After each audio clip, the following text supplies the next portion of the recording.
Record. I got it. There it goes. It's recording now. And so welcome everybody. I know Cynthia's not feeling well, so we will not be seeing, she's here, she's listening, but we won't be seeing her tonight. So let me go ahead and get started with a couple of things and we will.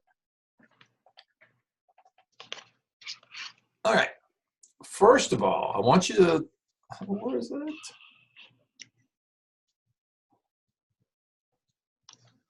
Oh, I was going to show you the Charlotte reports about the weather and what you can expect in the Charlotte areas. But anyway, I don't have it. But what I do have is for you all to, this is the, since we're talking about the storm and the possibility of a storm, our second one, like what, within a month, this is the projection from the National Weather Center for Hurricane Michael. And that's kind of what they call the spaghetti model, where they have all the different kinds of paths that it could take.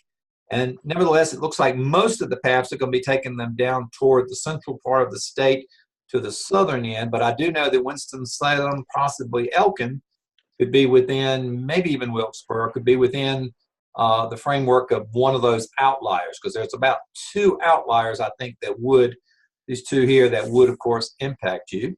But another chart kind of shows where they believe the storm is going. And you can see, but this is particularly about the rain bands. And you can see that I think the date is probably tomorrow that most of the rain that's going to occur in our part of the state will occur tomorrow and probably clear out on Friday. But you can see they're projecting hurricane winds as well as rain bands, storm possibilities. So anyway, we'll weather it. But I do feel very sorry for our friends down in the southern part of North Carolina, because they really have caught it. All right.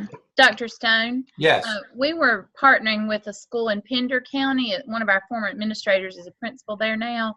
Yes. And she came today to pick up the things we had collected for her school. And she said that they have a budget shortfall that won't cover the cost to prepare schools where they have to clean for the mold and do those. So they were sent to their county commissioners, who also don't have the $5 million they need. So they're having to wait till the state meets on the 15th to be able to ask for that funding. So they don't know when they're going to get to go back to school. What county is that? Pender. Oh, yeah. Yeah. There's a couple of counties on the eastern part of the state that are still out too. And this is not going to help, because no matter where the storm goes, if it comes through the Piedmont, that's where all the rivers start. The Tar River, all those other rivers that feed down into the eastern North Carolina.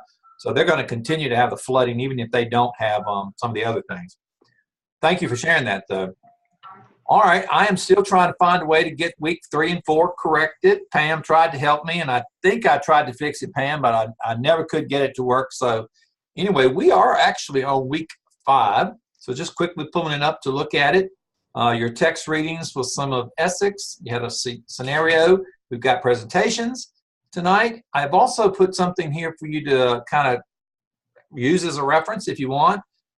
It's a great little reference from, I believe, the Department of Education out of Washington, D.C. And it brings up a guide, a parent's guide. And the reason I put this rather than their traditional teacher's guide is that as you begin to explain, or if you have to explain what ESSA is, this is really a very simplified, probably an 8th grade level understanding of what the EESA is.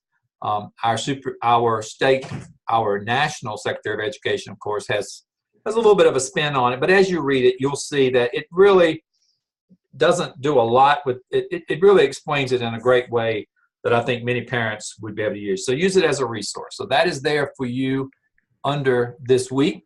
I also want to call your attention to our last class, which will be on the 17th. I've also added something there too. We will be spending some time talking about how to be an advocate and how to do that. There's also some more information about the Department of Education, some resources for you kind of as you begin to write that dissertation. So those are some of the things that have been added. Again, on the last, if you ever want to go and remember where everything is due, the kind of the broad due dates, just go to that last session face-to-face in November, and you'll see that. Now, I want to call attention to everybody that week 7, November 5 through 11, which means it'll probably be November the 7th, that is an optional Zoom session for you. What I intend to do is I'm coming on at 6 o'clock, and it's an optional Zoom. You don't have to be there unless you want to. What I want to use it for is kind of any catch-up stuff that we need to do. I want to help you, even if it's on a one-on-one or some general questions, but I'm envisioning that it might be an opportunity for you to sign on and say, how am I doing? What do I need to do to get the grades where they need to be, to get the points where they need to be, so I can be, November 17th will be your final day and we'll be done. So you can go into the Christmas break without that. So just remember, week 7, that November 7th, will be an optional one. It's not a requirement that you even sign in unless you want to. But I'm going to sign in at 6. I will sign out. I mean, I'll be here till 7. If no one comes on by then, I'll probably shut it down and go home myself. So I think those are the only things new. So I'm looking at week 5. I do want to remind a couple of you, and this is a broad statement to everyone, I suppose, but in looking at needs grading and reports of things that have been turned in, there are some folks who haven't really turned in a lot of things. So you need to make sure you do that. The semester is going to slip up on you. And I have to have the final grades in December, so there'll be some leeway, but I would like for us to try to finish up everything by November the 17th. So really you can put it aside. But in looking at gradebook, the grades, there are a couple of folks that just really probably need to spend a weekend while it's raining. Would be a perfect weekend to take care of some of those things. All right. That said, is everyone listed tonight ready to do their presentation? Anyone begging off? All right. Frida, I'm going to let you go last, since unless you want to go first, because I think that one's kind of a disconnect from the others. Tabitha, did you realize that chapter 10, are you ready for that one? Tabitha? I'm sorry, I forgot to unmute. Yes, sir. Okay, we'll start with you then. If you're comfortable, what I'll do is I will turn it over to you. I still ought to be able to do that. Evidently, I still don't know how to do it. But anyway, Tabitha, it's all yours. All right, I got to figure out how to. Well, let me see. There's a way for me to do this. You know, as many, Tabitha.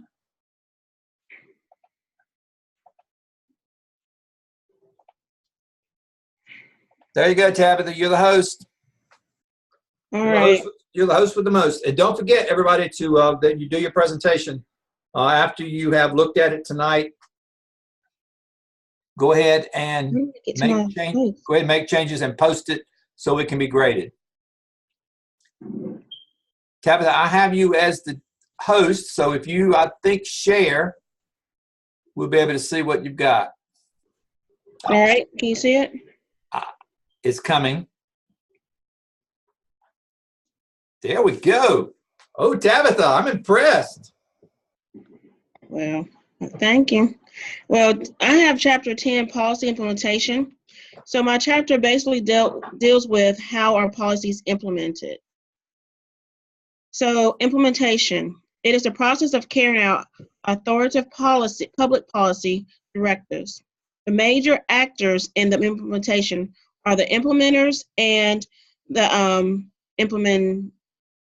intermediaries, whatever. Basically, it's saying who wants the policy to be implemented. Successful implementation depends upon developing and maintaining both the will and the capacity of the people who want to have the policy implemented. So this chapter actually talks about first generation, second generation research and kind of what they go through to kind of figure out what is the best way to implement a policy. So the first generation implementation researchers focused on the difficulty of policy implementation. They were basically saying that, you know, to get a policy implemented was difficult. Researchers attributed the extreme difficulty of implementation to various causes. First, implementers said that frequency to not understand what was going on, what they were supposed to do was one issue. Too often, education policies changes were introduced in a short in-service at the beginning of the year. People did not have time to fully understand the implementation. And then they also lack the knowledge and the skills necessary to implement the policy. And can I add, Tabitha? Yes. Okay. This first bullet you have, that is so true. How many of you have lived through a school implementation of a new policy that there's not a lot of fault? Somebody went to a nice in-service session, they came back, next thing you know, you've got Letterland or you've got something else, and there's very little training to it. And this is one of the this is one of the things I think that really makes policy very difficult, when somebody gets a bug or gets that feel that this is something great to do, and they don't bring everybody else along, or everybody's brought along resistantly by the principal. Thanks. And so they actually learned from this. First generation researchers learned that implementation is difficult. They talked about the frequency to not understand what they're supposed to do, often lack the knowledge and skills. I kind of said this already, and appropriate resources. That was one thing that was big too, is that they did not have the resources they needed to implement a policy. And like you said, Dr. Stone, we have all have lived through this and may have been living through it right now. Then they looked at second generation researchers, and they actually looked at implementation and what does it take to have success. They studied, studies were conducted during the 1980s and 1990s, and they laid a solid foundation for increased understanding of policy implementation. During this time, researchers studied both successful and unsuccessful implementations, attempting to determine why some policies were successful and why others were not. So they conducted the following. They did short-term implementation studies. They magnified the proposition of failures. So they basically said if you looked at a policy, or if you looked at implementation of a policy and it was only short-term, then it was more likely to fail. Researchers argued that researchers should study a policy for over a course of a decade, because you needed time to actually study the policy and the implementation to really see if it was going to be a success or not. And they also said that researchers should analyze a large body of research. So not only should you study, but you should also look at the research behind it and not just focus on a narrow scope, but actually look at lots of research to understand if the policy was going to be effective. Didn't you wish a General Assembly would do that? Yes. So lessons learned from the second generation. Implementation is difficult, but it's not impossible. It is possible. Many policies are never really implemented. So they actually looked at the policies that were supposed to be implemented, and they realized that lots of times they're never fully implemented the way they were supposed to. Processes of mutual adaptation. Basically, they were talking about here that both parties must be willing to kind of make some changes, pretty much compromise the behavior and the details of the policy. So basically, if you get in there and there's implementation and you see that something's not going right, you have to be willing to mutually adapt, mutually change in order to move the policy along. So I kind of internalize that as saying you have to be willing to compromise. You have to be willing to kind of negotiate a little bit to get the policy moved. So then the chapter goes on to talk about, well, how to implement a new policy. One is that a school leader must be fully behind it. The school leader, they said, was one of the most important pieces, and they have to kind of support the policy. Not kind of, they really do need to support the policy in order for it to be implemented. Without the support of central office and principals, the policy is most likely not going to succeed. So you actually have to have the leaders behind the policy willing to mobilize it. So let me ask the question of anybody out there. So back up one, if you don't mind. So what happens when the superintendent says that we are going to do Letterland in third grade or second grade, and the principal comes back and says we are going to do Letterland in second grade because the superintendent says so?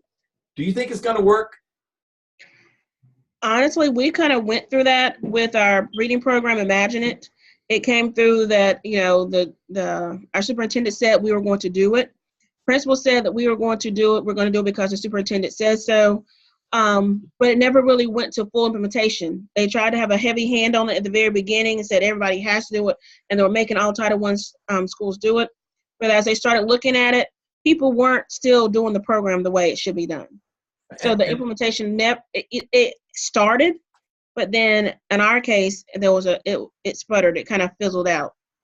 Yeah. So I don't know about anybody else. I mean, that's been my example too, that, you know, and the worst thing is when somebody really does come back from a conference. That's the worst time. Everybody in my office used to tell me they hated to see me coming back from the National School Boards Conference or the National Conference from the ASCD, because I would always have handouts and I'd have something I'd say, I'd send it to someone and I'd say, let's do this. And then they would come back at some point and said, Steve, have you really thought about this? It may sound good in that conference you were attending, but here's the reality of how we have to implement it. So luckily, most principals, and I hope you guys that are principals are doing this, are having that honest conversation when someone comes to you and says, we need to do this. I mean, when it comes down from the superintendent says, we will do this, that honest conversation probably can't happen. But if it is a chance for you all to have that input with someone at the very beginning, be honest about it, because your take is going to be a lot of the reasons why the superintendent decides to do something is based on, because I've been to the board many a times and said, well, you know, my principals like this idea. The board loves it if the principals like it. So be careful. You got great power there. You don't know it, or you may know it. Go ahead. I'm sorry. Okay. So then the chapter talks about mobilizing for implementation. So steps for mobilization: 1 is policy adoption. The policy must be adopted. 2, there must be planning. And 3, there has to be gathering of resources. All 3 of these steps have to happen in order for a policy really to be mobilized. Typically, it takes 14 to 17 months for this to happen. The chapter goes on to talk about if you actually, I'll go back. If you actually, you know, skip a stage in this planning stage, actually spending time to plan and talk about how it's going to be implemented, or gathering of resources, the likelihood of the policy being implemented is decreased. Appropriateness of new policies. You have to have adequate support. You know, we talked about the principal, the central office level, and you have to have teachers support as well.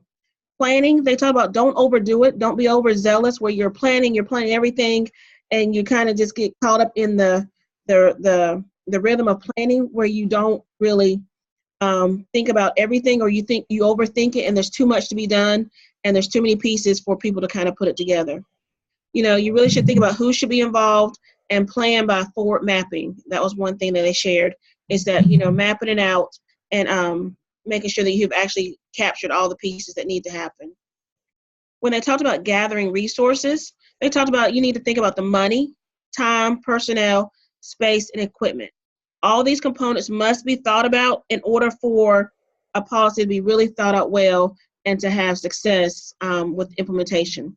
How much money it's going to cost to implement the policy, how much time it will take from all people that are going to be involved, who will be involved, where will this policy or the implementation take place, and what equipment and material will be available. And once again, think about the money, making sure you have the money to pay for those things. And that could be long term too. So yes. When you go out for a grant, and the grant, you know, you hire 3 people with the grant, and the grant runs out in 3 years, you got 3 people. So the chapter also talks about stages of implementation. There's early implementation. Usually there's pressure and support are needed. And so that's kind of like when I gave the example of our district, the early implementation of Imagine It, there was a lot of pressure and there was a lot of support, and they recognized that. But then late implementation, you know, you need to be willing to face all the problems that are going on with the implementation. You know, really be able to begin to peel back the onion and see, you know, what places have we looked at, what places have we not looked at, where are we having issues, and be willing to resolve those issues. Because if you don't, you're not really going to have a great or a full implementation, because you haven't looked at the implementation from the beginning all the way to the end. And 3 components of a successful implementation has to have monitoring and feedback. The pressure comes from the principals in central office, and it should be active. They should be actively involved. So you have to have a little bit of pressure there. You know, some people say you can just kind of let it flow, but honestly, there has to be an investment from the principal in central office to ensure that the policy is going to be effective. It has to be ongoing assistance, must be relevant to the problems and the implementers, the problems that the implementers are facing. So, the assistance, what's going on, what are the issues, and how are we helping the people?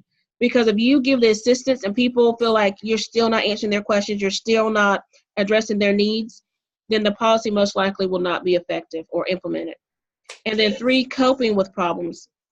You have to use all 3 of these pieces: technical strategies, political strategies, and cultural strategies. When they talk about technical strategies, they're talking about the program, the related problems to the program. When they're talking about political strategies, they're talking about related problems to the people. And cultural strategies are related problems to the setting. Where is this, the culture of the district, the culture of the school, all those things have to be taken into account. So really the chapter is saying that you have to actually look at all 3 of these pieces, and they all work together in order for successful implementation. Then we get to institutionalization, the final stage of implementation. The policy is incorporated into the organization when the policy has been incorporated into the regular budget. So it was funny, I thought about show me the money, because pretty much until it becomes a line item, until you have the money and you have identified this money goes to this policy, you don't have full implementation. So I was going to show the thing. Everybody saw Jay McGuire, and he said, the movie, and show me the money. I was going to do that clip, but I decided not to do the clip, but there's a little picture. Because once the money's there, it's a line item, then you can say it's been fully implemented. So implementing unpopular policies, because sometimes you're going to have to implement something that's not popular, that maybe the majority don't want to do. So why are some policies unpopular? One could be self-interest, and that means it goes against your own self-interest. 2, professional values. Maybe there's a conflict of values there.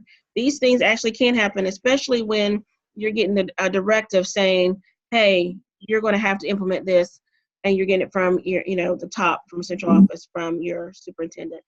So 3 ways to deal with resistance. 1, you could exit. You could leave the organization. You could say, this is not for me. It's not going the direction I want to go into, and you can actually leave. 2, you can voice. That means sharing your concerns, being willing to talk about it, voice your concerns with others, the people that need to hear those concerns, not let it be a closed door conversation, but actually begin to voice your concerns to the people that it needs to be addressed to. And then sometimes there's just disloyalty. You just pretend like you're going to conform to the policy, and sometimes people pretend to conform, and sometimes people just conform. They really haven't invested in the policy, but they're just going to conform just for the sake of keeping their job, staying with the organization. And I think we probably have seen some of those happen. But ways to cope with resistance, you could try to persuade the people. Talk with them, persuade them to stay there, persuade them to see where the direction is going. You could modify the policy, and that's why I think about negotiating.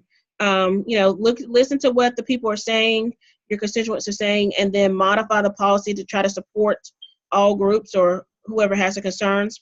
And then the 3rd and final way is that you can just move people out, and people don't like to do that, but sometimes even in our schools, you could have things going on in your school, a direction that you want the school to go in, and there's some people that just don't want to go that way, and sometimes you have to let them see they have other options. There's other schools out there they may be better suited for, because they don't agree with the direction of the school or the policies that the school is going to implement. The big thing here is when you take a stand, when you say, what, I'm going to stand on this ground, I'm going to take a stand, and this is how I feel. School administrators are not ethically obligated to obey every order. They are, however, obligated to carefully think through their situation, their motives, and the possible effect of the resistance before deciding to resist. Because when you decide to resist, especially if it's a policy that's implemented by your district, then you are also saying you are willing to stand, even if that means giving up your job, even if that means being asked to go somewhere else or even being fired. So when you take a stand, make sure that you completely are invested and you believe in it, because it could cost you your job. Right. And that was chapter 10, policy implementation. So we can all be resistors. We can all be a part of the resistance. So that's awesome to think about. All right. Tabitha, do you know how to turn it back over to me, or do I? I need to turn it back over to you. I think I can do it, but we'll see. I hit stop and share. All right, so now it's me. Am I in charge here now? Oh yeah.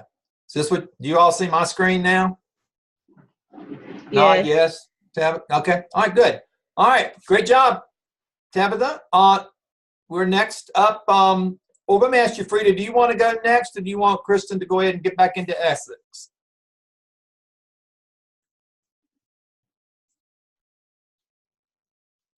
Frida? Can you hear me? I can hear you. Yeah, I can go next. It doesn't. Let's do it. Let me give you the Long as y'all help me out, I'm good. That's not, you're the other Smith. Why would we have to help you out? Cause that's what they do. Okay, God, Steve, get it together. I don't see my. I think there you are. Why is it that it works sometimes and sometimes it doesn't? I don't know, but I don't see my presentation. You are A. Smith. Mm-hmm. Oh, I've got to reclaim the host. And then I give it to you. Oh my God, by the end of this semester, I am going to be so smart at this stuff. All right, Frida, you got it, I believe. Okay. So you have to hit share down at the bottom. Okay, I hit share and I got a message here. This will stop others sharing. Do you want to continue? Yes. Oh. Wait a minute. Wait a minute. You are the host. Do y'all see anything there? All I see is my stuff. I hit share. Did you go up and click on something that you want to share? Like you find your PowerPoint? Yeah, I had pulled it up. Hold on a second. Oh, okay, here it is. Can y'all see it now? I don't. Does anybody else? You are the host. I tell you what, Frida, if you want to email it to me very quickly, I can bring it up and you can walk through it. Okay. Let me retake the Well, host. I see share there, but I don't, that's weird. When you click share, do you have multiple squares on your screen? So is that Christian? I'm looking at the PowerPoint. It has like 16 slides Mm-hmm. to it. And I'm in my Google Drive. Yeah, you have to go to your Zoom, Yeah, now I'm in my Zoom. the green arrow box at the bottom. Yeah, I saw that, but now I don't see it. Yeah. You're seeing mine, probably. Dr. Stone, I think you're still sharing your screen, so she's Yeah, I not going to don't. be able to share while you're sharing. Okay, how do I, Now I don't see you. I hear you guys, but I don't. Yeah, I don't. Yeah, I see his, but let me try one more thing. Let me see. Oh, God, this is crazy. stop share. Now, Thank you. you're welcome. Now, Frida, at the bottom, click the green box with the arrow. There you go. Okay, I did. Now choose the tab that you want to show us. Yeah, I got it open in my Ooh, Google there it Docs, is. but I still. Do you see We it? can see you Yeah. now. Oh, y'all can see it. Oh, We see it in the, oh, there you go. you see it? Yes. Okay. So, okay. First of all, hello.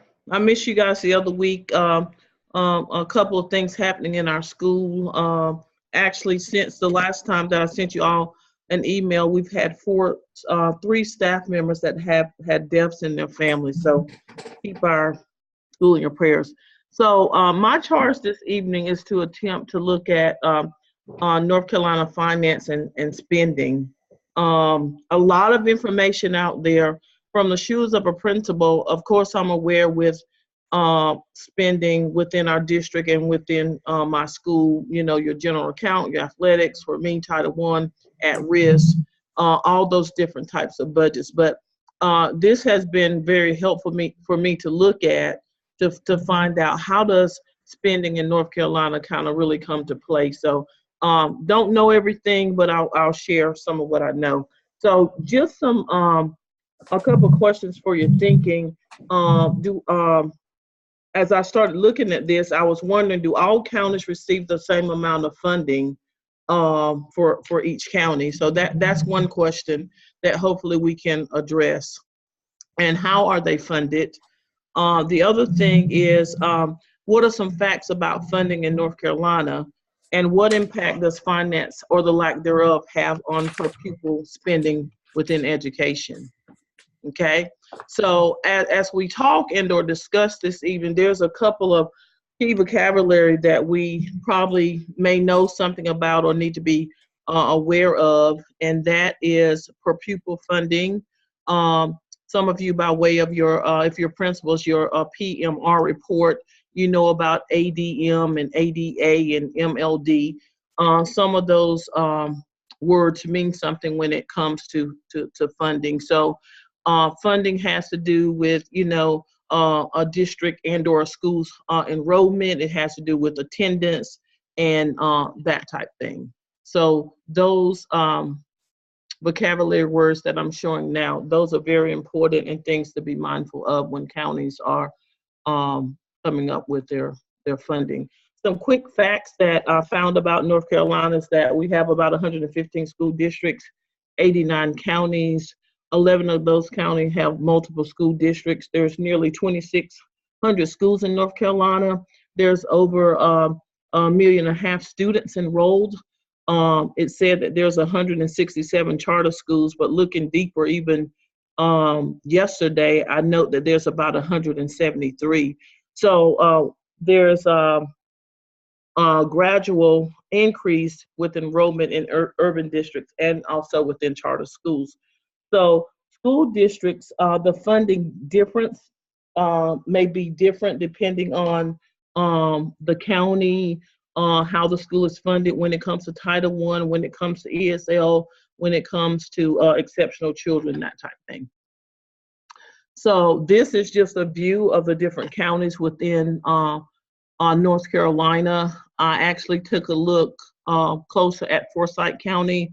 And when we're talking about ADM and ADA and MLD, Forsyth County, as of 2017, served almost about 57,000 students. So when it comes to how they're funded, all of that depends upon particular things that we'll talk about here in just a minute. Okay. As far as funding in North Carolina, pretty much there's 3 different sources of funding. It's state, one is state funding, local, and also federal. State funding is broken up into basic types when it comes to allotment. It's shared that there's position is a type, dollar, and also particular categories. So position is most of your employment, is your people, if you will, and your dollar has to do with your TAs, your textbook, your central office administration, classroom supplies, and equipment. And then the categories, the special categories, of course, would be your at-risk, students with disabilities, EC. And this is just a snapshot of the types of funding and the percentages that it makes up as of 2017, 2018. And as you'll see, positions actually is the majority, well, more than half of that, and that's your people. There's another source of funding that North Carolina has, and that's your local funding, and that's usually your county commissioners. And I know currently we have a thing going, if you will, of trying to go back and ask for some additional funding for supplements. I don't know if you guys have heard anything about that in your counties. Lakeisha and Tabitha may be more familiar with that, but it's part of trying to get salary increases for teachers here in Forsyth County through county commissioners funding. So that's another fund. The other is federal fundings. Frida, can you go back and I show you something? Go back one. I'm sorry. Yeah. If you can't, that's okay. One of the things in the slide just before this, though, one of the reasons why North Carolina has such a real hard, it's okay, problem is that Do we need to go back? you're going forward. I know. I'm trying to go back. Keep going. Go exit full screen and see if you can click back on the side over here. There you go. Go back to this one above the pie graph right here, number 10. This is why so many problems in North Carolina. Look at that case in point that Frida has for you. Oh yeah. You're in Chapel Hill, my God. You get an extra $5,700 per child. Whereas if you're over here in Swain County, and I think that's in the mountains, I'm not sure, they only get $415 per child. So that's to the heart of the argument of public school funding in North Carolina. Is it fair just because I'm born in Chapel Hill, Carrboro, that system's going to spend $5,300 almost more on me? And imagine what $5,300 a child can do. So that's to the heart of the inequities. Absolutely. And that takes us, you guys remember that in one of our classes, one of our case studies had to do with equity. Do you all remember what that was? What case that was? It was actually some low wealth counties. It was about 5 of them to be exact. I know. Was it 4? Somebody help me out. You guys remember? Leandro. There you go. There you go. So I had some information on that, but I won't share that. But you're exactly right. But yeah, that can bring about some serious issues, if you will, with funding from county to county. Thank you for your help, Dr. Stone. No, I'm not helping. I'm just intruding. Okay. So he was right there. So then we looked at state, we looked at local, and then your federal funding. According to the information, federal funding includes what you see there. So that's your Title I for those of school districts and, well, not districts, but schools within a district who are Title I. My school was Title I, probably about 78% are free and reduced lunch. And there's your child nutrition and vocational ed, and IDA is there as well. So federal funding, again, it's about 10%, and the slide breaks down particular information about each one of those categories within federal funding when it comes to child nutrition and or Title I. Let's see. So I know when Dr. Stone asked me to look at this somewhat, I was kind of bouncing around, but I think one of the things that he wanted me to shed some light on was the per pupil funding within the counties. And he also mentioned to go back and look at it from 2008 until present. And I was really, I don't know why, but I was surprised that we've kind of flatlined, if you will, in our state when it comes to taking care of students individually like that. So from 2008 to 2009, there hasn't been much per pupil increases within the state of North Carolina. The average, the national average within the national average is probably close to $12,000 per student, and North Carolina, of course, is nowhere kind of near that at this time. So I'm going to show you a graph here. So if you look at this is from 2008 actually up into 2015, and if you look at the area in red, that's a national look. If you look at the area here in blue, that's within North Carolina within these various years here. So not a whole lot of movement there. And if you can see that very closely, that's about $8,000. So we've kind of hovered around that area for almost a decade. And I wonder, why do you think that is?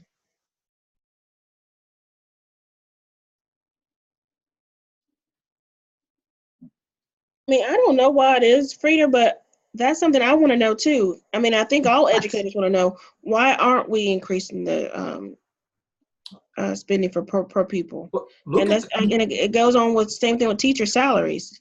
Absolutely. well, Well, now one of the, teacher salaries are included in per pupil. And so right, think about right. the raises that the states have given teachers. And now, as much as I don't like the state government very much, they have done decent. I'd say Right, not right. great, but decent with teachers.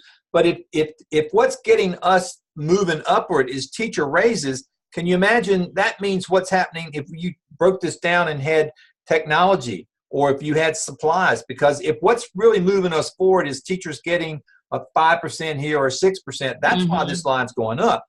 But it's got to be going down for technology, classroom supplies, teacher assistants.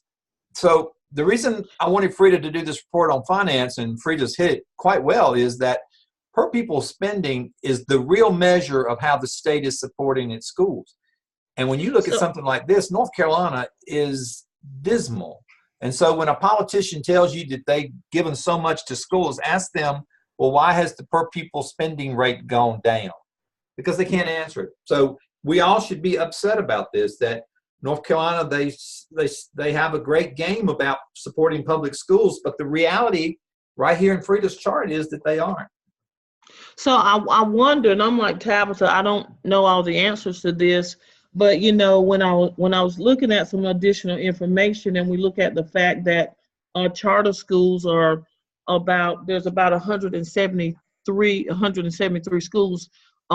They actually pull from funding from us. Is that correct? Oh, yes, they do. So I wonder, what part do they play in kind of like this flat line that we see? Because what the buzzword here that you hear is that, you know, there's more charter schools on the horizon. So I wonder how will that alone play in what we see here? I think it would impact because charter schools, the other thing about charter schools is they are not tied to the rules that all of us here in the public schools are tied to. So they can hire a teacher. If they can get a teacher for $20,000, they can hire a teacher for $20,000. So I think they do pull us down, but I'll also tell you something else, Frida, that pulls us down. It is right now, what is it? Almost 50 million or 28 or so million that goes to vouchers, private schools. Yes, I saw that. That's pulling us down. Can you imagine what that would look like if we had that up there? Right. So again, it was a lot of information about charter schools, and you know why we're kind of flatlining here. But like Dr. Stone said, we should definitely be concerned that that we're just not where we need to be when it comes to our finances within our school districts. And sometimes I wonder, is it how we manage our money? Is it what we do with the funding that we get that kind of makes a difference, particularly with student outcomes? Okay. Just a real quick question for anybody. Was Oklahoma one of those schools where the teachers went on strike for a couple of weeks back this last year? Was Oklahoma? I thought so. Now I know why. Look at them do you see them here on this oh yeah, the general per student thing as well, and of course North Carolina is there. So I mean, it's just a lot of information, a lot to kind of digest. But I did learn from the information that I was able to gain. But Dr. Laws, he must be talking to me about me. Dr. Stone wanted to really look at the per pupil funding here. So nothing has significantly changed in 10 years, and that's just not good. So any questions about this or any comments? I learned from you guys as well.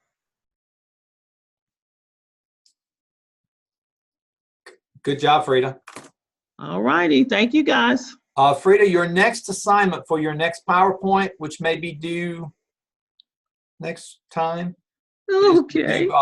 Brown versus the Board of Education, 1954.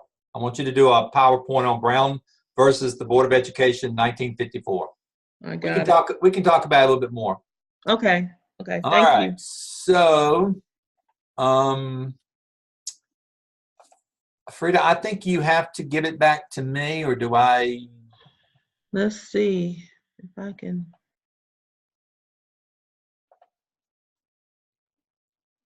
Uh-oh.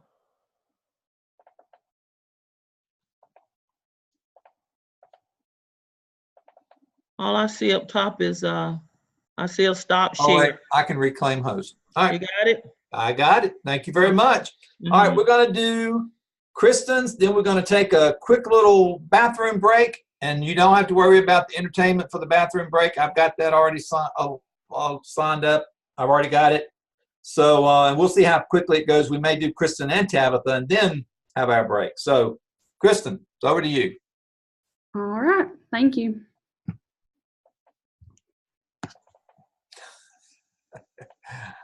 Okay. You don't need me to do that at all, do you? No, I got it. All right. Thank you, though. You're welcome. Okay, so I have two short little video clips for us. Tell me if you can't hear whenever we start going. In 1975, Congress enacted the Education for All Handicapped Children Act when they realized over 1 million children with disabilities had not received any type of public education opportunity.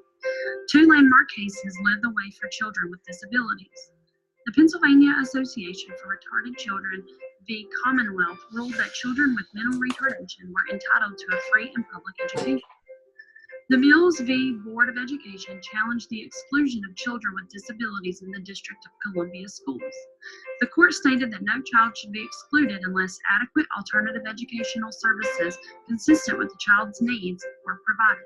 In 2004, the Education for All Handicapped Children Act was amended and became known as the Individuals with Disabilities Education Improvement Act.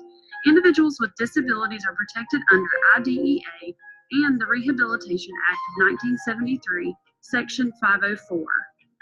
Under the Individuals with Disabilities Education Improvement Act, students ages 3 to 21 are ensured a free, appropriate education in public schools. It is up to states to develop a plan for implementing this policy. They also must ensure certain due process rights for all children with disabilities. The U.S. Supreme Court ruled that the EAHCA is satisfied when the state provides personalized instruction with sufficient support services to allow the student with disabilities to receive educational benefits. This landmark decision established the standard for determining proper interpretation of free appropriate education. Another important case regarding appropriate education is the Timothy W. v. Rochester, New Hampshire School District. The school system determined that Timothy's conditions were so severe he could not benefit from a public education. Therefore, they did not provide him with one. The First Circuit Court reversed the district decision and ruled that under IDEA, education for children with disabilities should be broadly defined to include basic functional life skills as well as traditional skills. No child may be required to demonstrate they will benefit from services in order to receive them.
Okay, let me pull up part 2. I didn't have enough video time on my free account to finish.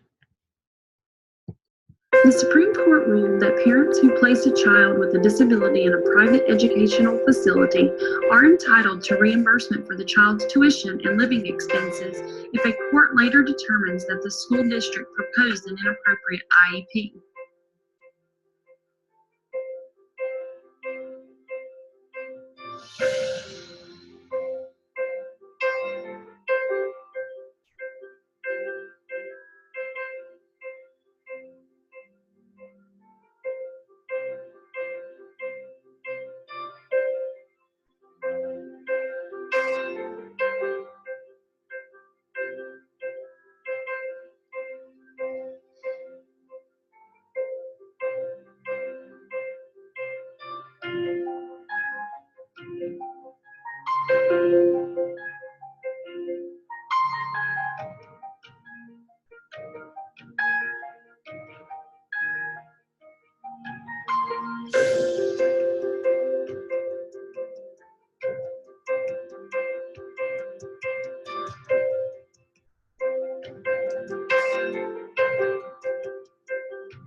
Children with disabilities are neither immune from a school's disciplinary process, nor are they entitled to participate in programs when their behavior impairs the education of other children in the program.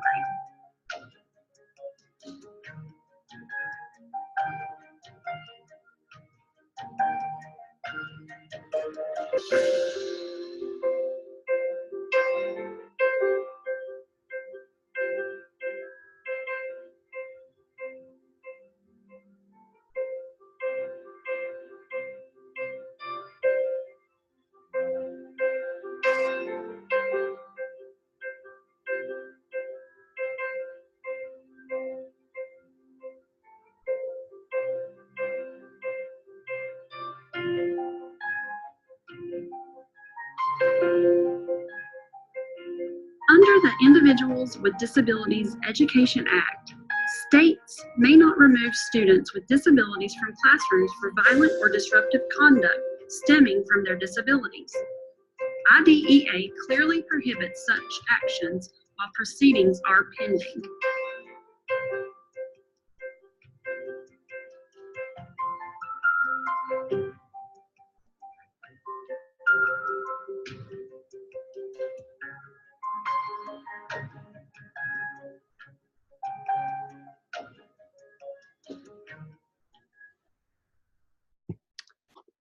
So let's see.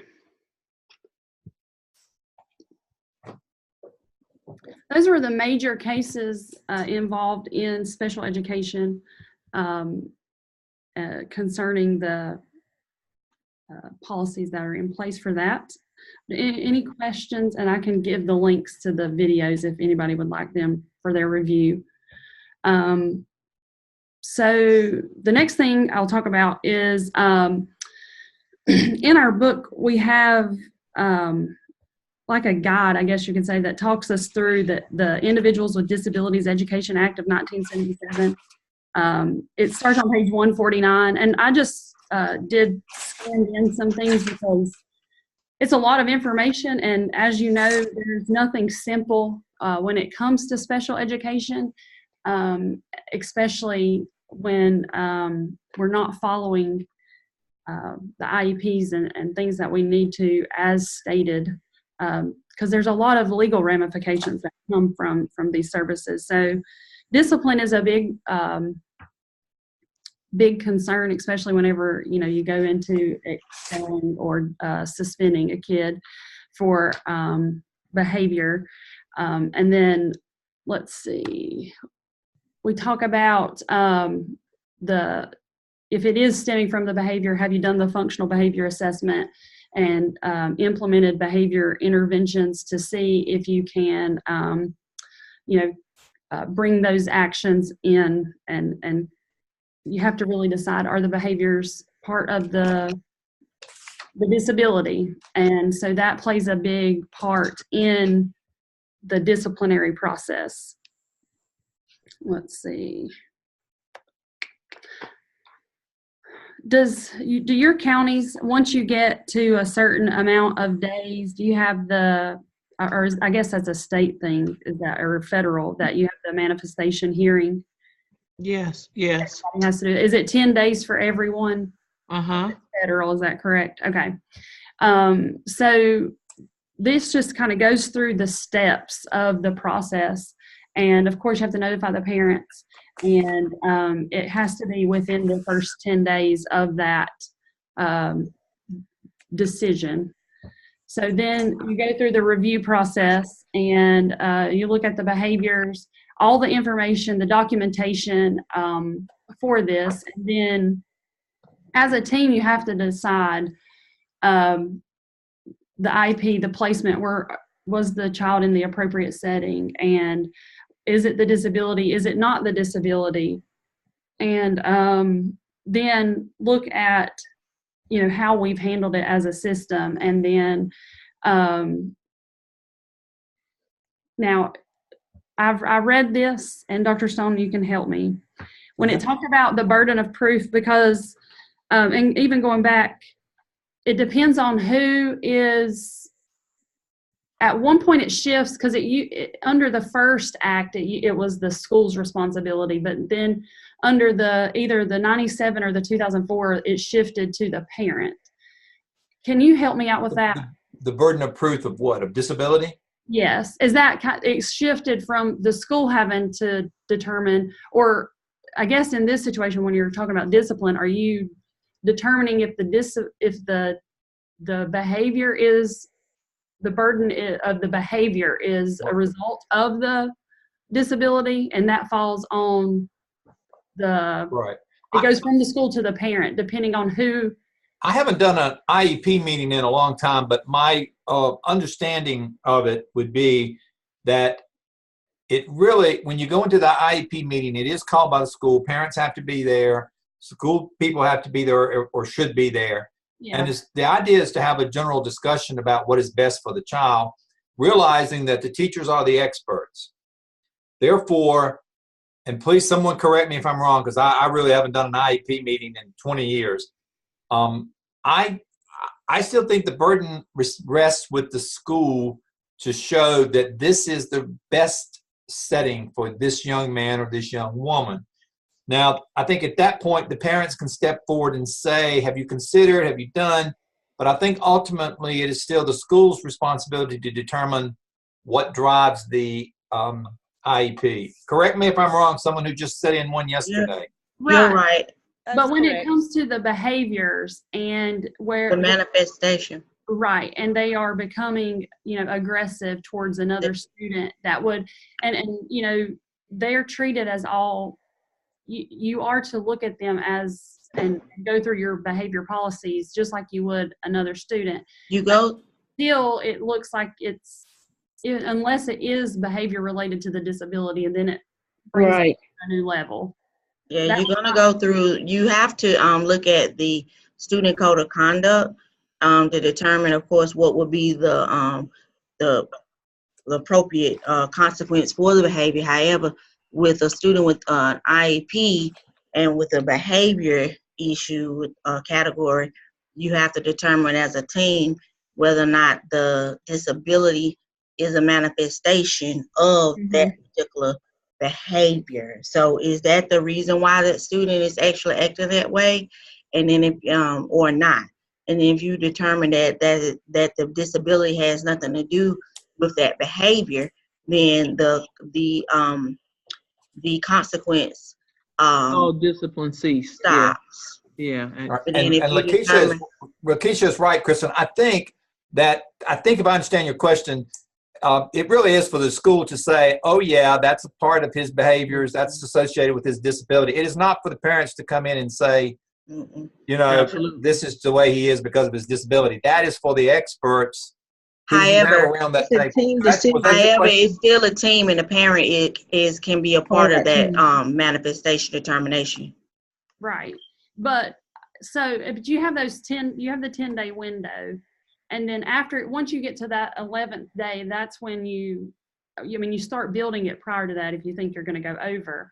But once you get past that 10th day, then you have to have this manifestation meeting where you determine, are these behaviors a result of the disability? And that's where the burden shifts from the school, because the school is saying, we're following disciplinary procedures because it's not a manifestation of the disability. And then if the parent disagrees, then it's their job to prove, no, it is, and it is because of this, and this. If they want to, they have the right to appeal. Right. They do have that right. However, you will want in a perfect situation for the parent to be in on the decision and the team to decide, yes, this is, or no, it's not. But that's just. I think sometimes too, Kristen, that the assumption that maybe you're making that the school comes in saying it's not related is not always the case, because I have been in IEPs and I've heard of IEPs where the school comes in and says this behavior is related to his ability, therefore we need a different placement. So sometimes I think the school can go in and say, yeah, we understand this is related to his behaviors, and that's why we are having this IEP meeting, because it requires a different kind of placement. Right. Yeah, Dr. Stone, I'm actually dealing with a situation like this, what you just said at my school. There's a child who has an IEP, and we have a behavior plan, everything in place, following to the T. But we're going to have to move to the next step of making some other type of recommendation for placement. He's actually put his hand on 2 teachers, and we at a traditional middle school can't provide the services that he really needs. So it's a sad situation. I imagine every one of you here has got horror stories about children with exceptionalities that you've had to have these 2-hour IEP meetings. Mm-hmm. I get that is probably the most frustrating thing for an administrator, is the time and energies put into exceptional children and IEP meetings. And as Kristen laid out in the law, there's a lot of clear case law out there that says you got to do it.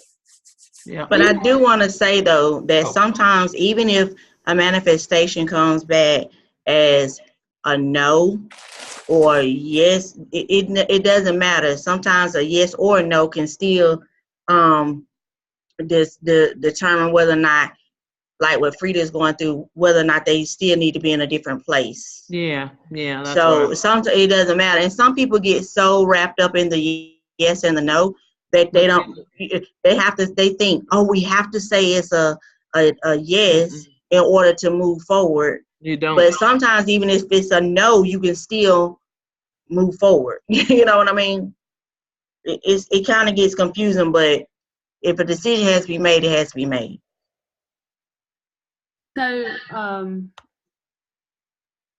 then there's certain processes the parent can appeal. I'm just going to kind of move forward, but you have to have this hearing, and then that's when, like Lakeisha was saying, you determine what is it a manifestation of the disability, is it not, and then are we in the right placement, can be considered under that. And at my school we have a social skills class, and we have slots for the top 15 behavior students in our district that are in the elementary setting. And so the behaviors that they see in the regular classroom are extreme, and there is a lengthy process and a lot of documentation that must be taken before a child can be removed out of the regular classroom setting, regardless of their behaviors, before they are transitioned even into a self-contained classroom such as we have here. So I know it's a lot of documentation and a lengthy process.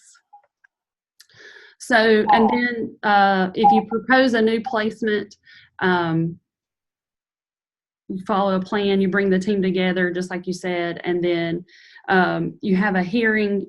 The parents can challenge it if they see that, or they feel like they would still want them in the regular setting. And then this goes back to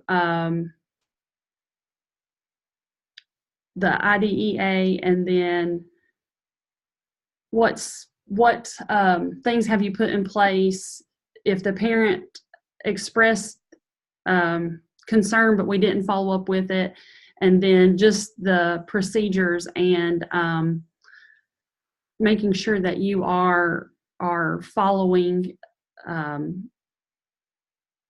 the plans that you have in place. And it's our responsibility to know the disability and to know the right way to handle it, and to be inclusive regardless of the disability or the behavior, say it like that. And then we can, as a school, report the crime if it is severe enough.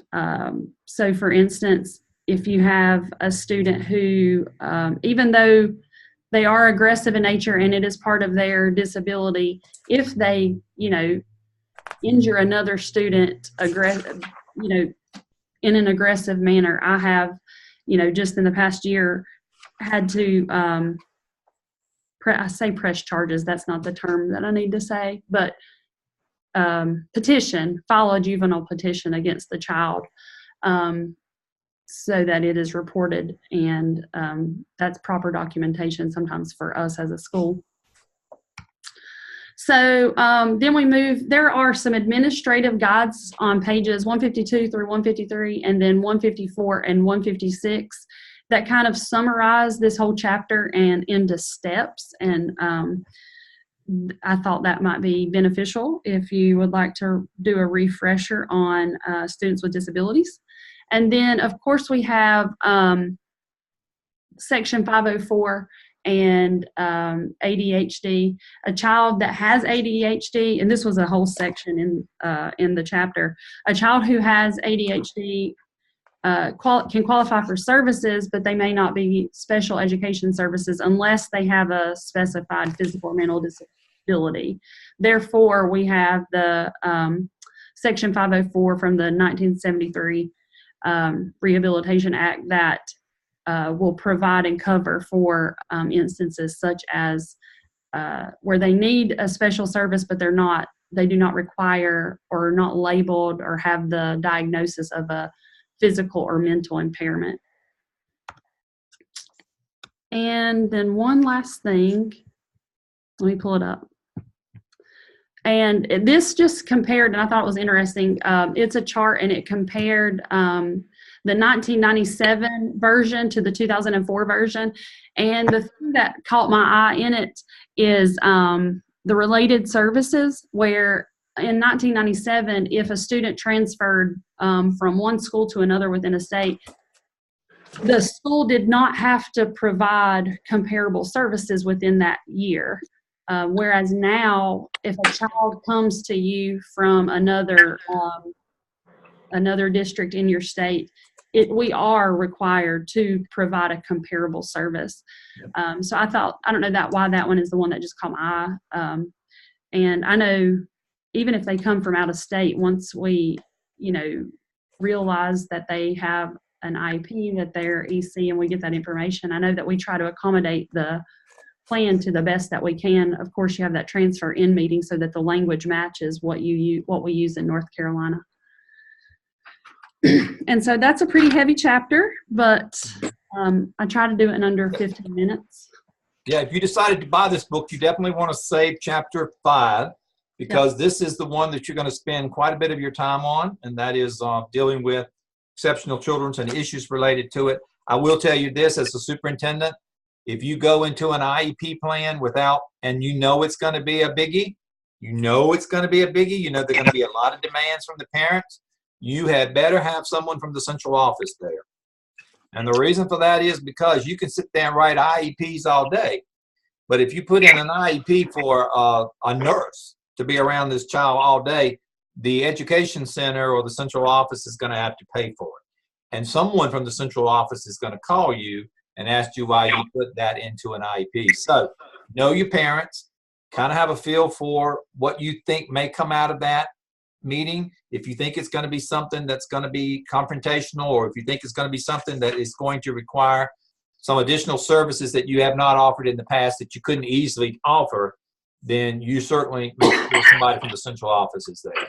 You all have horror stories, I know, of Title I. I know you do, not Title I, of exceptional children, because they're the sweetest kids. But they carry with them a lot of protections and a lot of things that is hard to explain to parents of one child, why this child got suspended for 3 days when the exceptional children, or the exceptional child did not. Sometimes it's hard to explain because, of course, you can't talk about the exceptionality of a child. So good luck with that. That's an expensive one, as well as one that could cost you some money. So, all right. So, Tabitha, do you want to go now? Do you want to, everybody want to break right now and come back, or you want to, Tabitha, you want to go? Oh no, Lakeisha, something's going on with your camera and stuff, honey. Yes, I'm sorry. I had to switch over, so I'm leaving out. Okay. Sorry about that distraction. Okay, thanks, Wayne. I didn't know if you know. All right. Tabitha, you want to go, or you want to do a quick little 3-minute break right now?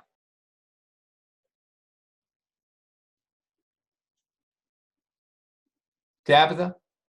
I'm sorry, I'm talking, you can't hear me. I can present. Go ahead, let's do it then. All right. Everybody okay? We'll take a break after Tabitha's. Let me, oh,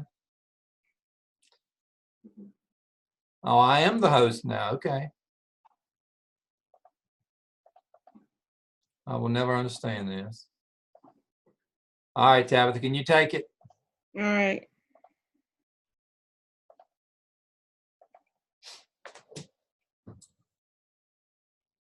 You are the host. All right, my chapter dealt with school personnel and school district liability. So in this chapter, I will tell you there's a lot of vocabulary, a lot of words. I won't go over every single piece of it, but I'll just try to give you the gist of it because I know we all have read this section. So school as a safe place. Schools are presumed to be a safe place where children will learn and teachers will teach. Educators supervise students and ensure the greatest extent possible that they are safe. We actually are presumed to be like in place of the parents and local parents when parents aren't there and the students are in our care. And that is assigned to us by the courts. They assign teachers 3 legal duties: 1, to instruct; 2, to supervise; and 3, provide for safety of students. So the liability of school personnel. Liability of school personnel normally falls into 2 categories. 1 is intentional, and then it's unintentional. So intentional will fall into the assumption of assault, battery, and slander, things of that nature. Unintentional would be like simple negligence. So then we look at individual liability. Individual students, or excuse me, individual personnel can be liable. But then there's vicarious liability, which actually means that the school district or the school board can be liable. They actually talk about foreseeability, foreseeing that there may be a problem, that may be an issue or of a situation. The ability of the teacher or the administrator to predict that a certain activity or situation may prove harm to students. And then a nuisance, a dangerous or hazardous condition that limits free use of property by the user. I just want to go back to foreseeability. This is just my second year at the school I'm at right now. But previously in past years, our students used to actually go on a balloon ride. And so one of the staff members, he actually has this big balloon, and he would actually take children and teachers up in the balloon ride. And so they actually had this discussion, did the principal not foresee that this could be a liability issue. A balloon ride? Yes. Seriously? Yes. I want to And go to your school. the school was like, well, it's tethered down. It's not going to go up too high. But once again, the legal department's like, did you not foresee, again, that this could be a liability issue? So when I got to school, I was named principal. The one thing that the legal department did is they called me and said, do not allow this to happen. And I completely understand why. And I don't think I would have allowed it in the first place. Real quick question, show of hands. How many of you allow bouncy houses? Oh, foreseeability. Yes. And our district is actually against them, but lots of the PTAs will try to push it. And then our district tries to make it so if the PTA pushes it, they have to have over $1 million of insurance and proof of that before they allow the bounce house. So they try to make it where if you're going to do it, you're going to make sure that it's going to be safe. But once again, they do encourage the principals to try to push back a little bit. Yeah. Also talked about liability of school personnel, talks about licensing.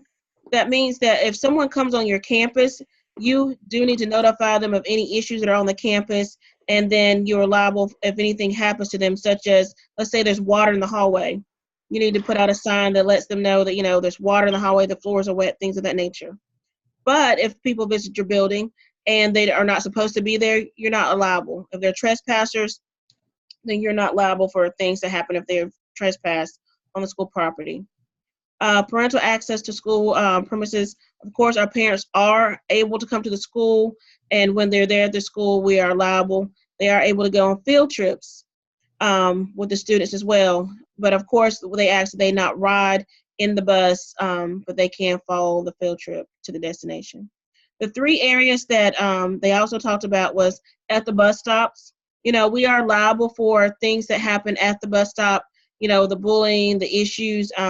If the bus stop is an unsafe stop, we're liable for things that happen with the text messaging and social media and things if it becomes an issue on school property. So that's one thing I think we probably all have dealt with or will deal with eventually, is that the use of technology in schools. You just have to monitor it. And if you become aware of a situation, you do need to take action, because if that situation becomes an issue and you are aware of it, then there's some possible liability issues there. And then, of course, visitors, people that come in your building, making sure that they have gone through the proper channels and they're there, but you're liable when they're there and they have come the proper way. Chapter also talked about intentional torts. An intentional tort is a deliberate act committed against another person that may or may not be accompanied by malice. If by action or speech these rights are violated, resulting in injury, a tort may be committed. So the most common forms of intentional torts affecting a school would include assault, battery, mental distress, false imprisonment, trespassing, and defamation. Defenses against defamation. The most common defenses cited against defamation are privilege, good faith, and truth. Privilege just kind of talks about the fact that school personnel statements are somewhat protected when executing their official duties. Good faith, educators should always demonstrate sensitivity and concern when talking about a student, making sure they protect their rights, not sharing information that they're not supposed to with others. Truth means that when you're talking about something, that you believe what you're saying to be true. But you need to be careful not to express opinions about the student or colleagues that might damage their character or be damaging in their qualifications. So those are the things that people usually use as a defense against defamation. Unintentional torts, a wrong perpetrated by someone who fails to exercise a proper degree of care in doing what is permissible. So they talked about standard of care, breach of duty, proximity of legal cause, and injury. Standard of care, a school personnel exercise the same degree of care that other officials or professional educators would provide. Breach of duty talks about school personnel, let me go back to standard of care. Standard of care changes based on maturity, the age, the mental capacity. All those things affect the standard of care that you would provide to a student. Breach of duty talks about school personnel fail to meet the standard of care required in a given situation. And then proximity of legal issues and injury. All those things are part of the unintentional torts. Defense of negligence is probably the most common charge of negligence. People usually use assumption of risk, comparative negligence, and immunity to defend against this. Assumption of risk talks about the parties know the risk they took. So if you think about the balloon ride that I talked about before, I guess you could say the parents who signed the permission slip, did they know the risk that they were taking by letting their child get on the balloon ride or in the bouncy houses?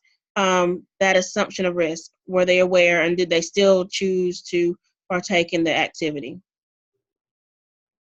Those are just some of the defenses of negligence. Proper institution and student safety. Teachers have a legal duty to instruct students in the proper use of equipment and materials in laboratories.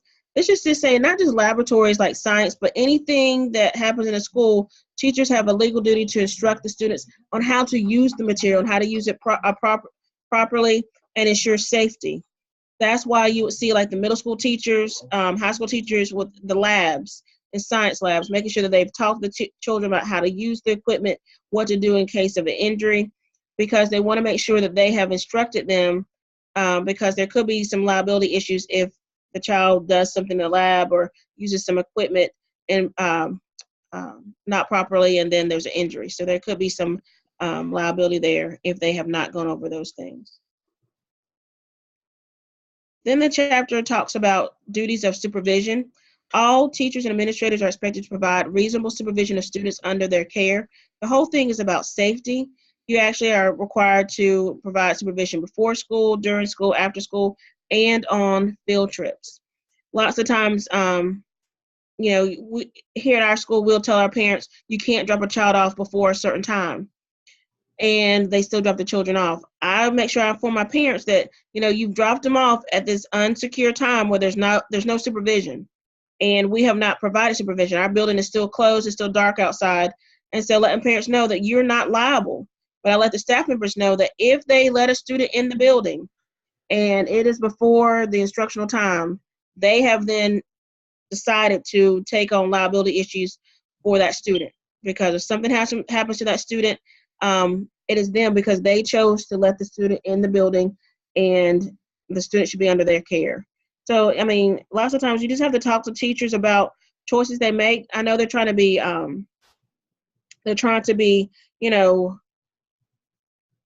don't know what, they're caring. They want to make sure the child's taken care of, but you also open yourself to liability issues. And this even goes with when you take a child home. In our district, you're not allowed to transport children without a signed document talking about insurance and that you understand the liability of that. And it actually goes under the school insurance. That's why teachers are not allowed to transport children. It's because it's a liability issue. Even though teachers are wanting to ensure that the children, go to this event or get there safely, there is a liability issue there that teachers must be aware of. The chapter also talks about educational malpractice. Any unprofessional conduct or lack of sufficient skills in the performance of professional duties. They actually use two cases to talk about educational malpractice. One is where the courts favor the district. This is where in 1973, parents alleged the school district negligently failed to provide effective education. Their child was just kind of passed along. However, the child even graduated from high school, but the child could not read, but they were told he was on grade level or he was reading at grade level. The court refused to recognize a legal duty of the care and decided in favor of the school district. However, in Huff versus the Board of Education, in this situation, a 6-year-old student was determined to be placed in special programs because he scored a 74 on his IQ. For the next 11 years, he was in this special placement for mentally retarded students. But at age 17, he took the intelligence test and scored a 94. He then sued, and he actually won. So there are situations of educational malpractice with that.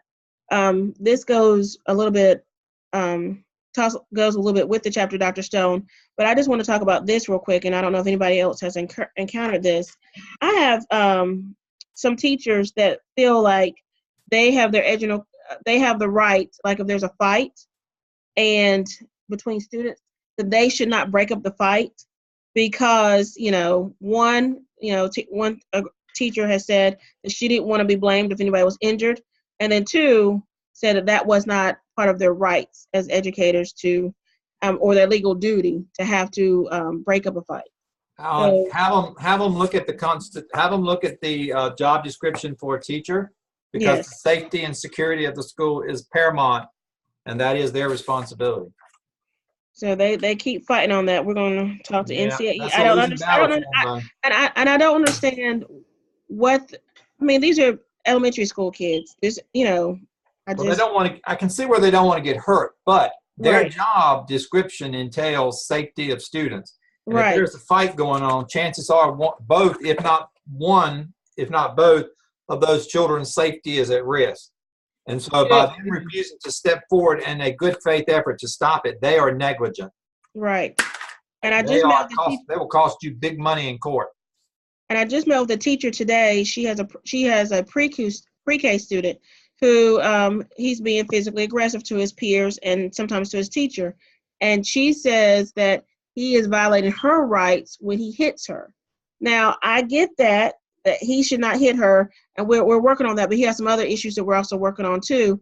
But she's willing almost to quit her job over a pre-K student hitting her. And I'm not saying that it's right, but I am saying that, if she wants to, she's even talking about taking out assault charges. And I'm just like, do we really want to take it that far? Has anybody ever had any issues with teachers saying any of those things? Am I the only one? You're not the only one. We've had teachers press charges on students for assault, elementary kids, because it's repetitive, and it was more in our case through the court systems to get mandated help for the child, counseling and things that the courts can require that we can't. And that's why we pushed it, because we didn't feel like the parent was giving adequate mental care, and the courts can require it. That's a good point. That's probably the only justification for it, is because parents are dragging their feet, and this will actually get the court system involved and get them on the case. So yeah, that's a good point. All right, thank you. And that is the end. Break time.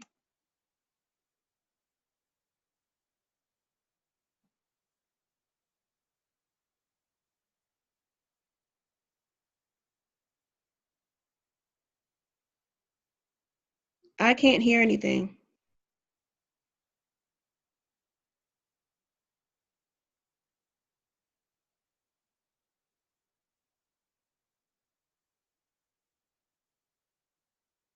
Mm.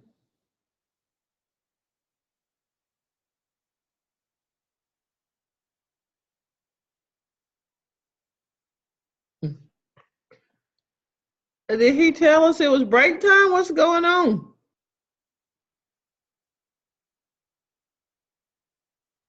I think it's break time. Oh, okay.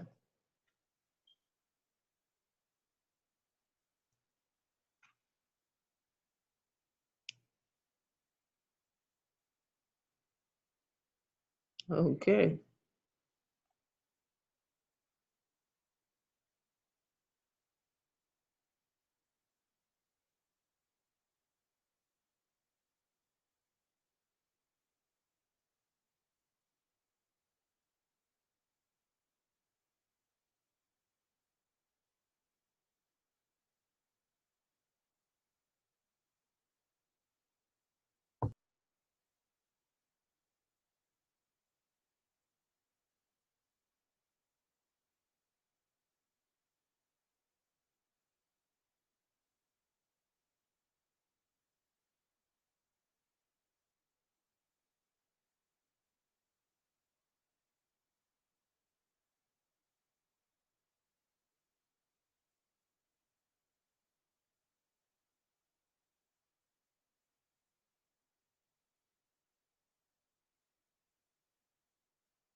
Dr. Stone, we can't hear it.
I'm sorry, I will link it to the site. I had unmuted when I left, sorry. Okay.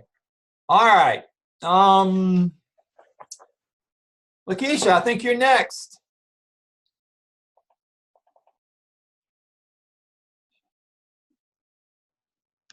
Okay. So you're sharing your screen right now, Dr. Stone. Yeah, I'm trying to, let me reclaim host, then.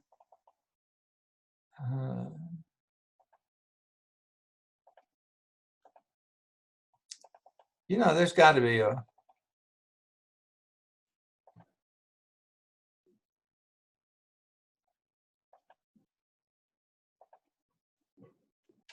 Can you claim it without me? Where are you? I can't.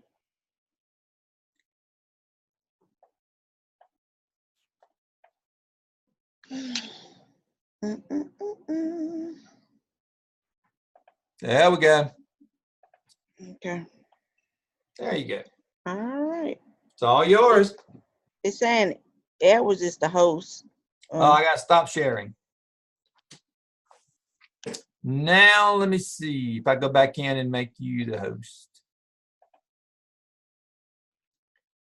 Kristen, you're still the host. So I need to take that away from you.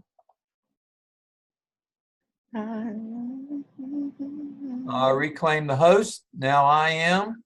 Yes. Now let's see. Let me go to Where are you? Oh, there you are. Is it there? It's all yours.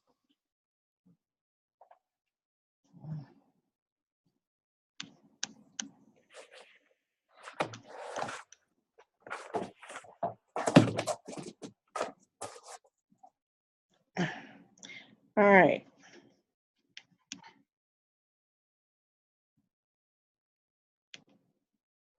Okay, liability and student records. Exits chapter 7 and presented by me.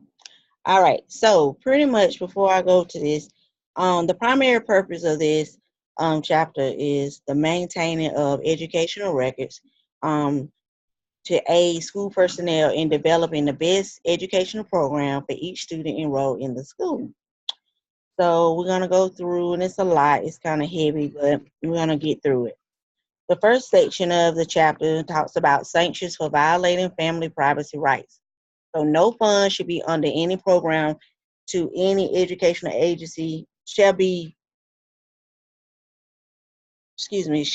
available, under any program to any educational agency or institution which has a policy of denying access or which effectively prevents the parents of students who are or have been in attendance at a school of such agency the right to inspect and review the educational records of their children.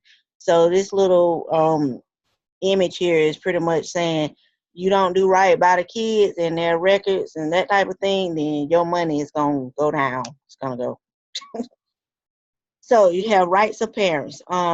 Parents or legal guardians have the right to inspect their child's records. Parents can request a hearing with the director of pupil personnel or a designee to appeal the decision. Parents can seek relief in civil court, and parents must be notified or contacted prior to the release of records to the court. So let me share this little piece, because this is something that's caught me up a lot, and you all want to know this as I think in your roles. Parents, if a lawyer that's unrelated to anything you're doing, but suppose a lawyer comes to your office or sends a subpoena for records. If they send that subpoena to you, and this is a lawyer representing the husband in a nasty divorce, and the mother is the one with custody, you must, you can't assume that the lawyer or that subpoena can get it. They can, but it's going to have to be after they've been notified. The other parent is notified, because then that mom can step forward with her lawyer and stop this from happening. So do not feel like when you get a subpoena, unless your lawyer tells you differently, that you got to jump on it right away, because there are a lot of nasty divorces that you guys are going to be put in the middle of, and that's going to happen. And so by notifying the other parent, or only if they have custody, if there's a custody, only then, because that gives that parent a chance to respond. Because remember, that dad's going for some really negative stuff to show that the attendance has gone bad since mom's got him, whatever he wants to try to prove. So that caught me, because I didn't realize that. And I released some records one time, and I got into hot water and some angry mama. So don't do it. One thing that we have faced at our school is that some of our parents, when they go through the court system, they want the teachers to write a letter, or something on letterhead. And I just tell our teachers, and we tell the parents, we don't do that. And we always consult our legal department, but we're not writing a letter on anyone's behalf, at all. Why would you want to get in the middle of it? No. Yeah. Go ahead. I'm sorry. Okay. But there was a court ruling though, with something kind of like that, where the non-custodial parent, and we're going to talk about that a little bit further in the thing, but I'll just go ahead and bring it up now. But a non-custodial parent has just as much rights as the custodial parents to view the child's records. And what the judge ruled was that it's good that both parents want to be involved in the child's education. So we'll talk about that a little bit further in the chapter. Okay. But there are some ramifications around it. I do hear what you're saying, Dr. Stone, and as well as you, Tabitha, because you have to make sure that there is proper documentation in the student's record, in that CUNE folder, noting who has what rights. And then if you don't know, or if they don't have it, then you do need to check with your legal department. All right. So, Family Educational Rights and Privacy Act, FERPA. FERPA permits but does not require schools to disclose personally identifiable information from education records without consent under limited circumstances, commonly known as exceptions. Highlights of the proposed changes in the notice of proposed rulemaking, and that's the notice, that's NPRM, and these are the highlights. The highlights are stronger enforcement. Every entity that receives personally identifiable information from student education records has a responsibility to ensure that it is used only for authorized purposes, is protected appropriately, and is not redisclosed unless permitted by FERPA. So guys, what I want y'all to really understand about this entire chapter is it's all about making sure the students' records are being held confidentially and handled appropriately, and all of this goes under the umbrella of FERPA.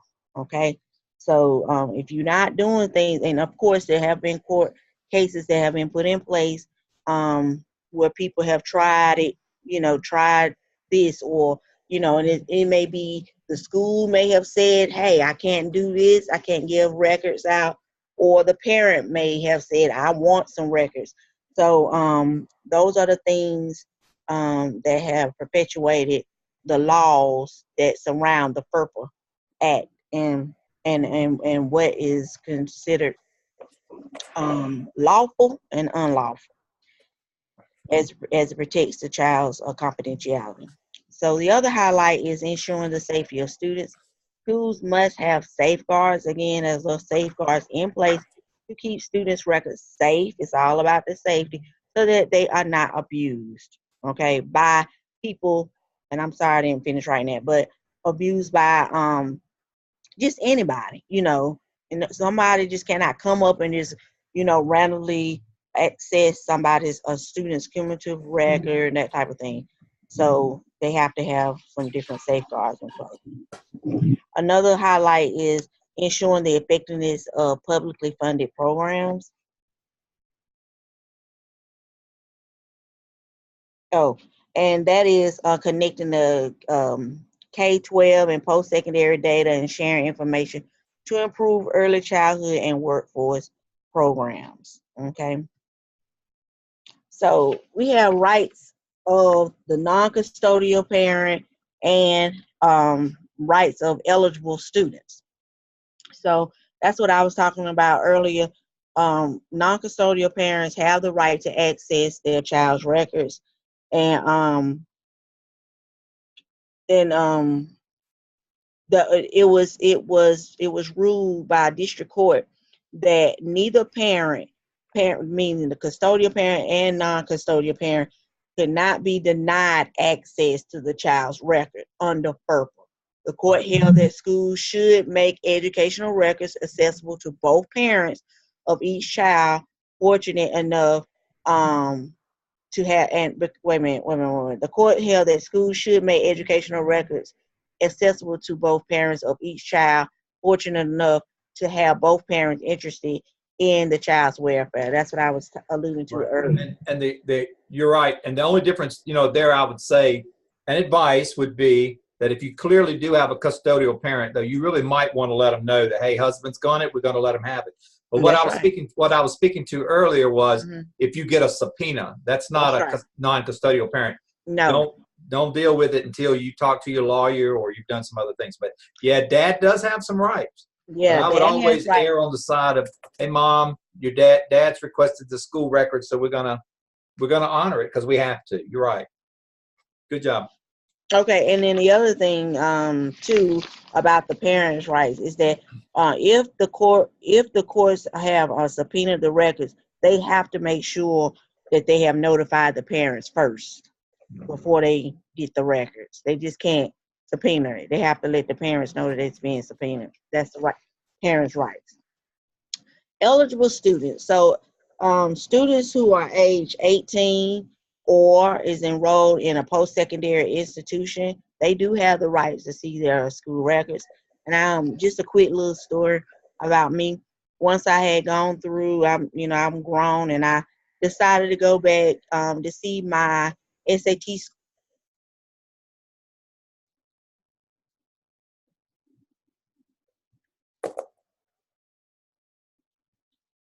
Lakeisha?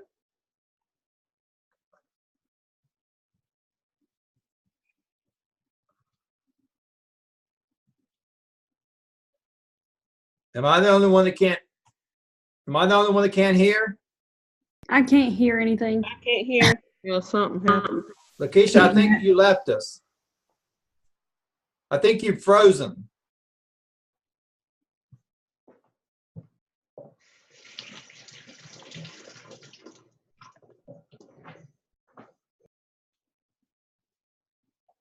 Let me see if I can chat. Oh, I think we lost Lakeisha.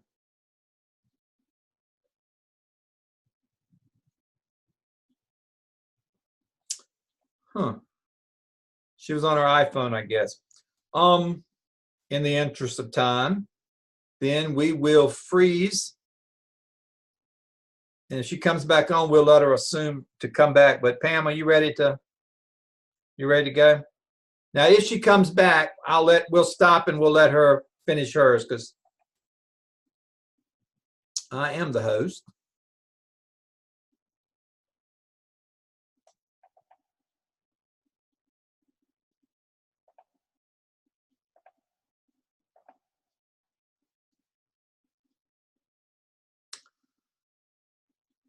I think you're the host.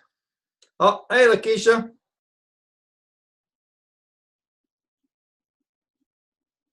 Hello. Okay. Can you hear me? I'm Yes. so Let me, sorry. I don't know what happened. I was just talking away and it just went out. yeah, we lost Um, you. hold on. Let me try one more time. All right. Let me, Okay, I'm back in. okay. Okay. Okay, I'm back.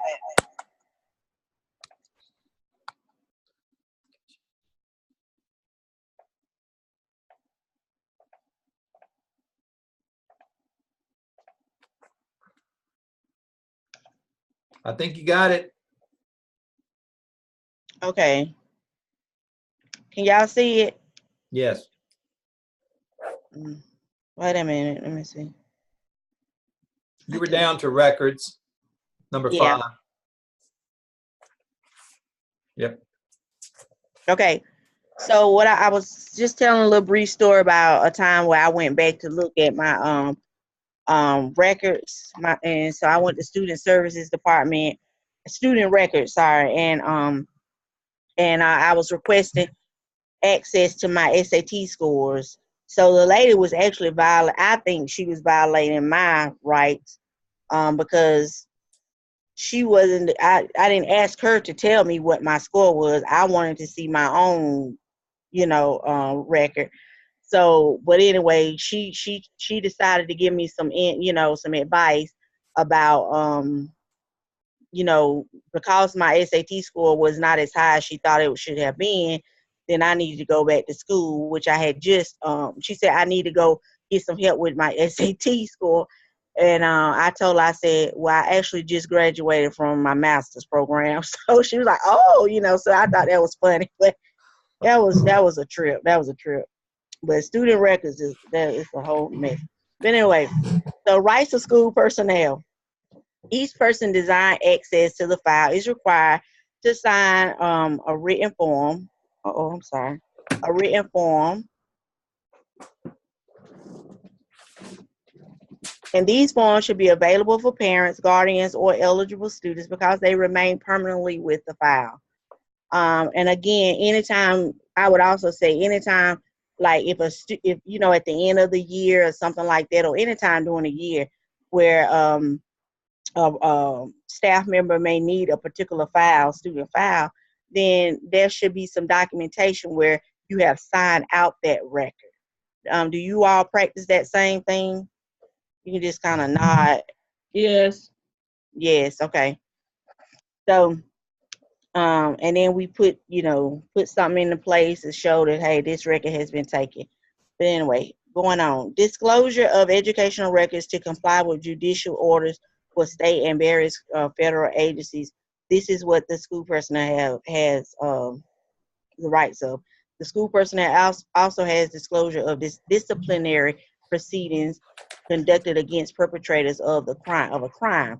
Now, it not just with an alternative school, but I just came from an alternative school, and I know there were other schools as well. We kept records for at least 3 to 5 years, and there were times where the school year may have been over, but then we may have been requested, a record may have been requested by someone in central office, asking about a particular disciplinary action that happened with students and that type of thing. So it's always good to actually keep those records as well. Oh, just to let you know that you can refer to page 193 in the book, table 7.2, and it'll give you the rights of school personnel. It also gives you the rights of the parents and rights of eligible students. That's a great chart too. Yes, it really is. Enforcement of state or federal statutes. Federal and state officials may inspect files without parental consent in order to enforce federal education programs. So what would come to your mind? I would hope first thing that came to my mind was, oh my God. Can you all hear me? Yeah. Okay. The first thing that came to my mind was Title I. Of course, they're federal. That's federally funded, and they're going to inspect. They have audits all throughout the year, well, certain times throughout the year, and we're supposed to have a crate with all this information. So they're gonna check, and they have the rights to do that. Information may also be released without consent in connection with applicants for student financial aid. So yeah, you want student financial aid, then you have to allow the federal government to have access to your student records. Authorized representatives who may access records include the Comptroller General of the United States, the Secretary of State, an administrative head of an educational agency, and the state and educational authorities. Now, Dr. Stone, can you help me with just that one thing? Because I promise you, I didn't have time to look up that word comptroller. What is that actually? That is actually generally we think of it as the treasurer. He's the Okay. person who keeps the records. And generally, I think why the Comptroller General has access to records is if you don't pay your taxes. Okay, got you. They can garnish your wages. They can take back things like that. Got it. Well, we're coming back to FERPA again, Family Education Rights and Privacy Act. Okay, there were two major landmark cases that Essex noted in this chapter. And the first one is the landmark United States Supreme Court ruling, and it was an assignment.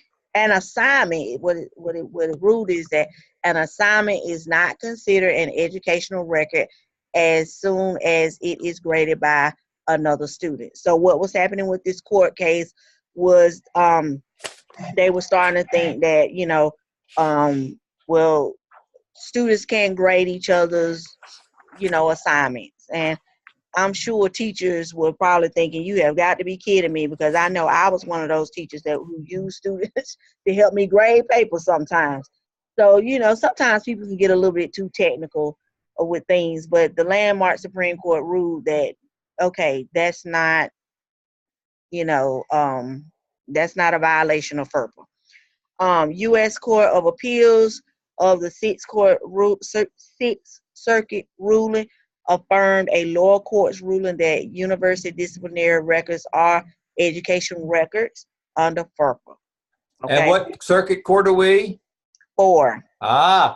So if you look at my little map here, because I want to know beyond 4 and 6, because I do hear 4 and 6 a lot. So if you all can just kind of focus on that map a little bit, you can see where all the other circuit courts are.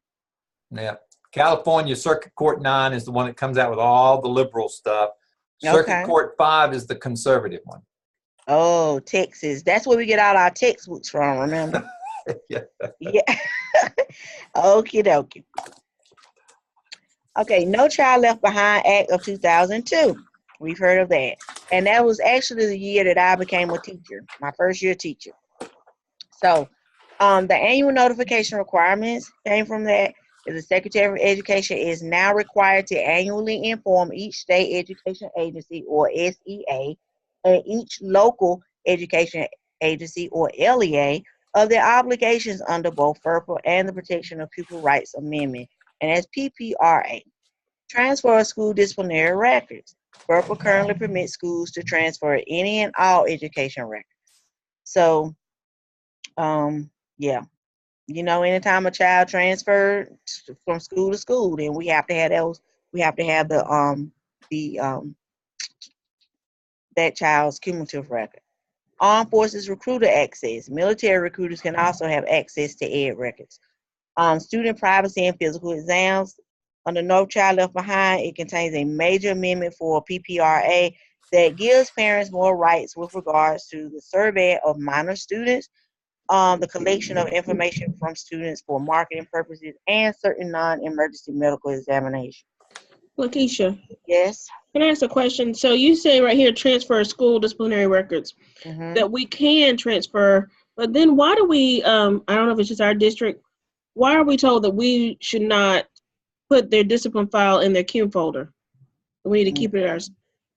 Have you ever heard that? Because I have not heard that, because I have received student discipline files, you know, from other schools around the different counties, different states, and that type of thing. I've received those from at Main Street. Mm-hmm. And one thing that we did not receive though was we didn't get a digital form of that. So when they go into our system in Power School where we keep our disciplinary records, it looks like they have a brand new slate. But we did have the hard copy of those records. Because I have all of ours. In my previous school, I had all ours. Or I was told not to put those in the queue folder. They need to be in a separate location and they don't travel. I think that's one of those situations where people they just want to be safe and not really understanding the law. Okay. Yeah, look, Tabitha, I'm not sure. I've never heard of that. I've Mhm. always assumed that all records can go, Mm-hmm. unless it's, you know, like Lakeisha's saying, it's got to be, you got to be able to secure. Now, if you're doing it electronically, you got to take out names. I mean, there's some things about electronics that you need to be careful of, but I think that may be a decision you might want to ask, you know, some why questions too. I've never heard of it. Okay. Right. Anybody else have that rule? Mm-mm. Okay. Yeah. Okay. I'll check on it. Mm-hmm. Okay. Oh, I'm sorry. Defamation involving school personnel. So before I get into these definitions, let's watch this little short video and hopefully it plays right. Can y'all see that? Coming up. Cool. Yes. It's a nice little, you know, funny video, but real.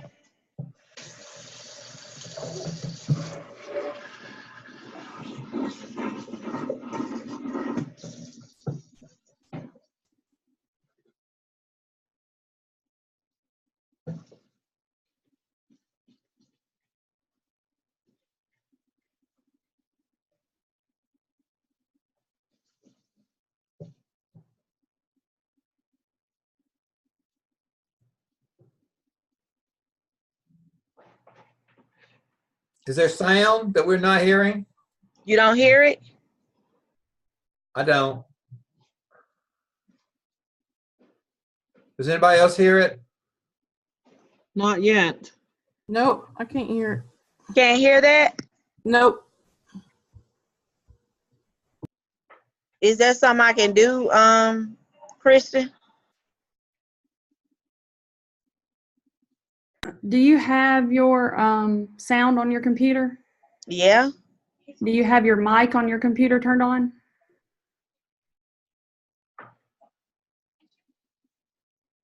Sometimes it's the YouTube video too that may have the sound. Yeah, but you've done the sound. It may be your computer sound. I don't know. Well, I will tell you what it's about. This lady right here, you see her? Yeah. She's telling all the business. And so she's telling this lady all the business about a student's records, but she never, but this, let me pause it. But she never mentioned the student's name. And so one of the questions that comes up is, well, you know, how did she violate FERPA if she didn't mention the student's name while she was talking about the student? And so FERPA guy, which is that guy right here, the wizard, he's talking about how she violated FERPA. And so the reason why is because she gave just too much information about the student. So this goes back to us. I know as educators, we talk about students and what's going on with them and that type of thing, but we have to be very, very careful because sometimes in our conversations, we could be leaning upon slander, libel, and that type of thing. We want to make sure we're not having acts of malice, and we have to make sure that we're acting in good faith. So whenever information about a student is communicated, you have to make sure that you're doing it in good faith. You're communicating in the right way for right reasons, not just using students' records as a pawn for gossip. And that's what she was pretty much doing. So that's the reason why I show that video, so that you can see what slander It actually, this is actually slander that she was actually acting in, because this is oral defamation. But the difference between slander and libel is written defamation. So, but there are ways that you can have privilege in the school personnel that's requested to provide either oral or written information regarding a student, some of which may be contained in the student's file, and they are covered under qualified privilege. So, but just remember, whenever you do have that privilege, don't act out, do it in good faith and don't act in malice. And malice is when there is intent to harm or injure another person. And I'm sure that teacher wasn't feeling like, well, I'm going to do this to harm. But anytime we're doing it in a vein of gossip, then it can still be considered slander. Okay.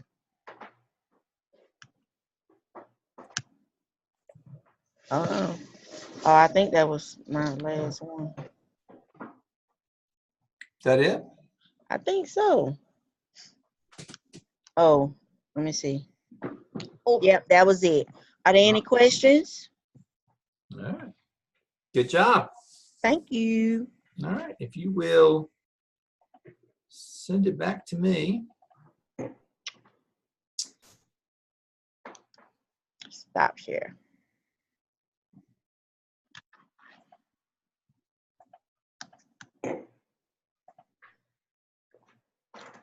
Up. Taste it. All right. Pam, it's yours. Okay. My chapter was actually on teacher freedoms. So I thoroughly enjoyed this chapter. Just to begin with, make sure that that's going to go to the next slide. Why is it not going to the next slide?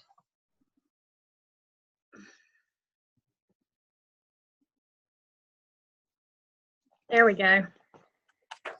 It's a little weird. Sorry about that. This chapter talked about the public school teachers do not relinquish their rights as a condition of accepting employment position in public schools. And it went on to say that teachers are expected to be sensitive to the professional nature of their positions, while they also have regard for the integrity of their profession. Certain constitutional freedoms that teachers enjoy must be respected by school authorities. And it talked about Board of Educations must present compelling reasons to restrict constitutional rights and freedoms that teachers have as they enter classroom. The burden is then on the school authorities to prove their actions and not that they're not arbitrary or capricious or motivated by personal and political objectives. Courts try to balance the public interest of the school district and the personal rights of each individual employee. Teachers are subject to reasonable restraints only if they're legitimate and reasonable and rational and so on, and if that is established by the school district. And then it's talked about that there were substantive and procedural considerations. So the substantive considerations starting out, that meant that they were used and must be reasonably calculated to achieve its objective. The state must have a valid objective when it intends to deprive a teacher of life, liberty, or property, and the means used must be reasonably calculated to achieve its objective. And then they talked about the procedural portion, which is teacher must be given the proper notice that he or she is to be deprived of his or her personal rights. The teacher must be provided an opportunity to be heard, and the hearing must be conducted in a fair manner. And it went on to say that the most importantly, both procedural and statute requirements must be met in teacher dismissal proceedings. So going on over to freedom of expression. And in this portion, there we go. Now I'm happy.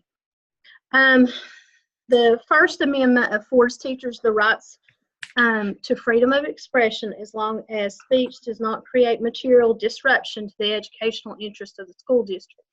This could involve speech that creates a negative impact on proper school discipline, and then teacher protection is often lower when the teacher speaks out of social issues rather than community interest.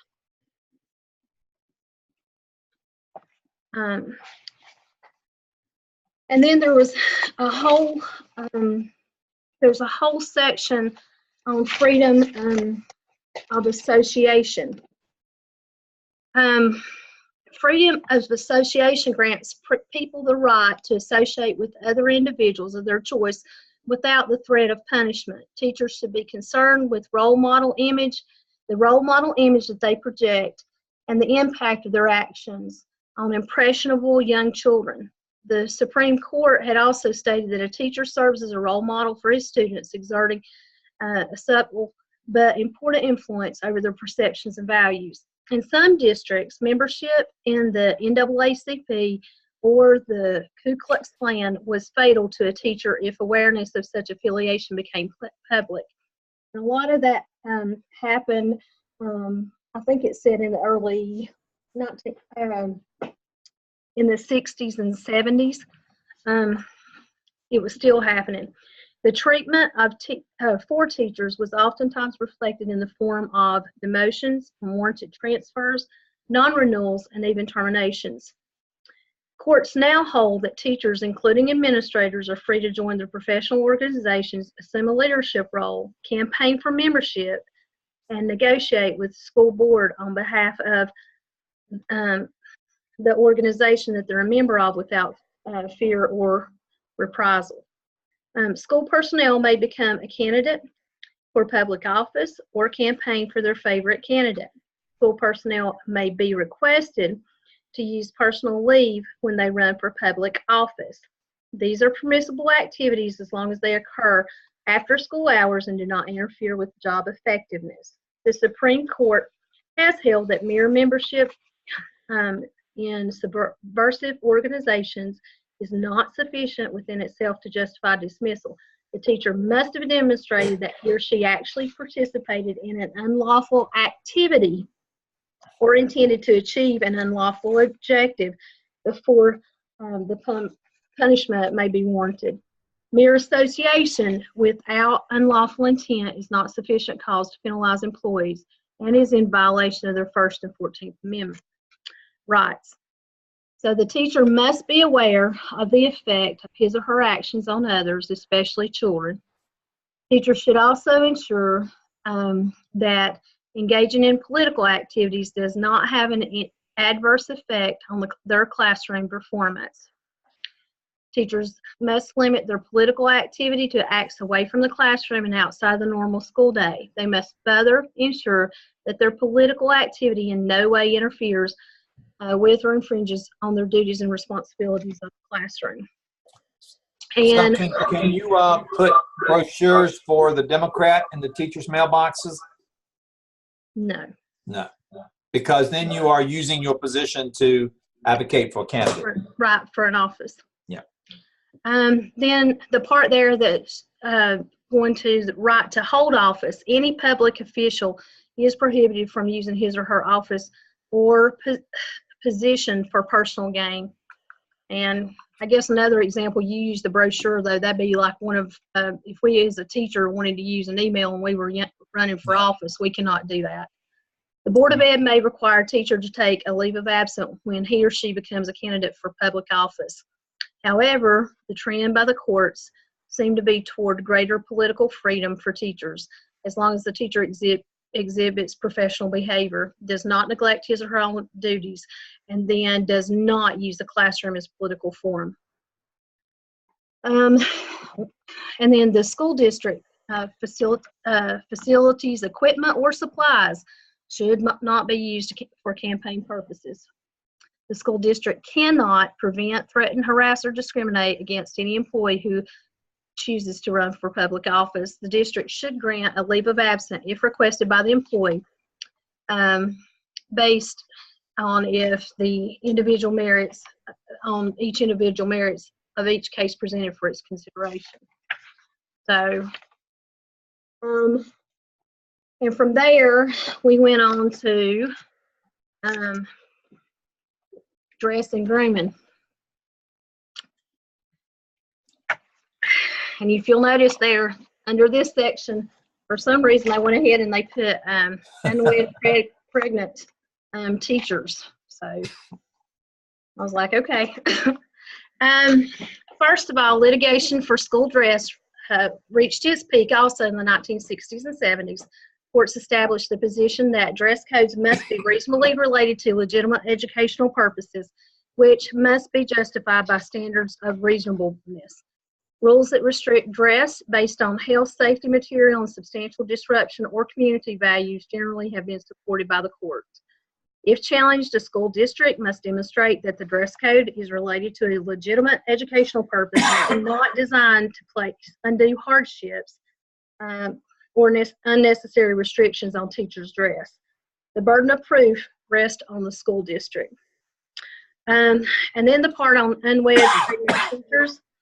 In the 60s and 70s, courts were inclined to rule against single teachers who were dismissed when it was reported that the teacher was pregnant. However, in the mid-70s and early 80s, with increased attention focused on individual rights of teachers, courts became less inclined to rule against an unwed pregnant teacher without carefully weighing all aspects of each case. The courts, and this, this goes back to the courts considered the teacher's overall performance and the impact of the teacher's actions on students. More important, the extent to which the teacher's actions adversely affect his or her effectiveness as a teacher. Can you ever think of a case where a pregnant teacher could be fired? I mean, given all that you said, is there ever a case in which maybe the teacher that's responsible for teaching sex education, I mean, I'm trying to think of something that would even qualify, because I think I'm at, go ahead. When I think of that, though, I think about we don't want to think that could happen to us or at our schools or anything like that. But if you've got a teacher that's been in a relationship with a student, Right. I mean, to me, that would be grounds for dismissal. On many, that would even be that. Yeah, that would be really big time grounds. But I would say in answering the question that I kind of asked, in that I would tread very lightly on anything regarding a pregnant teacher, unwed pregnant teachers, unless this person is really promoting sexuality, or it's just like, it would be a very difficult case to make against an unwed pregnant teacher. It would be a difficult case. So I'd stay away from them. Dr. Stone, I have a question now. Would that be different if it was like a charter school or a school, a charter school that, maybe was run by a church? Now, if it were a charter school, it's of course a public school, so it wouldn't be affiliated with the church. But a charter school probably would not be able to do it too, because they do get public dollars. If it were a private school operated by the church, Lord, yes. I mean, you could say, you could think of any reason, and it would be a valid reason with the private school, because they don't go by the same rules that we do. Okay.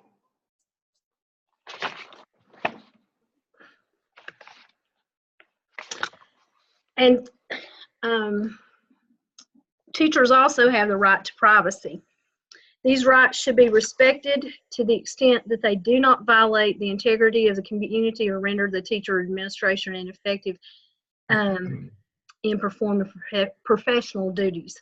The burden of proof resides with school boards to demonstrate that lifestyle choice adversely affects the integrity of the district, or that the conduct of the teacher or administrator has detrimental effect on his or her relations with students or parents.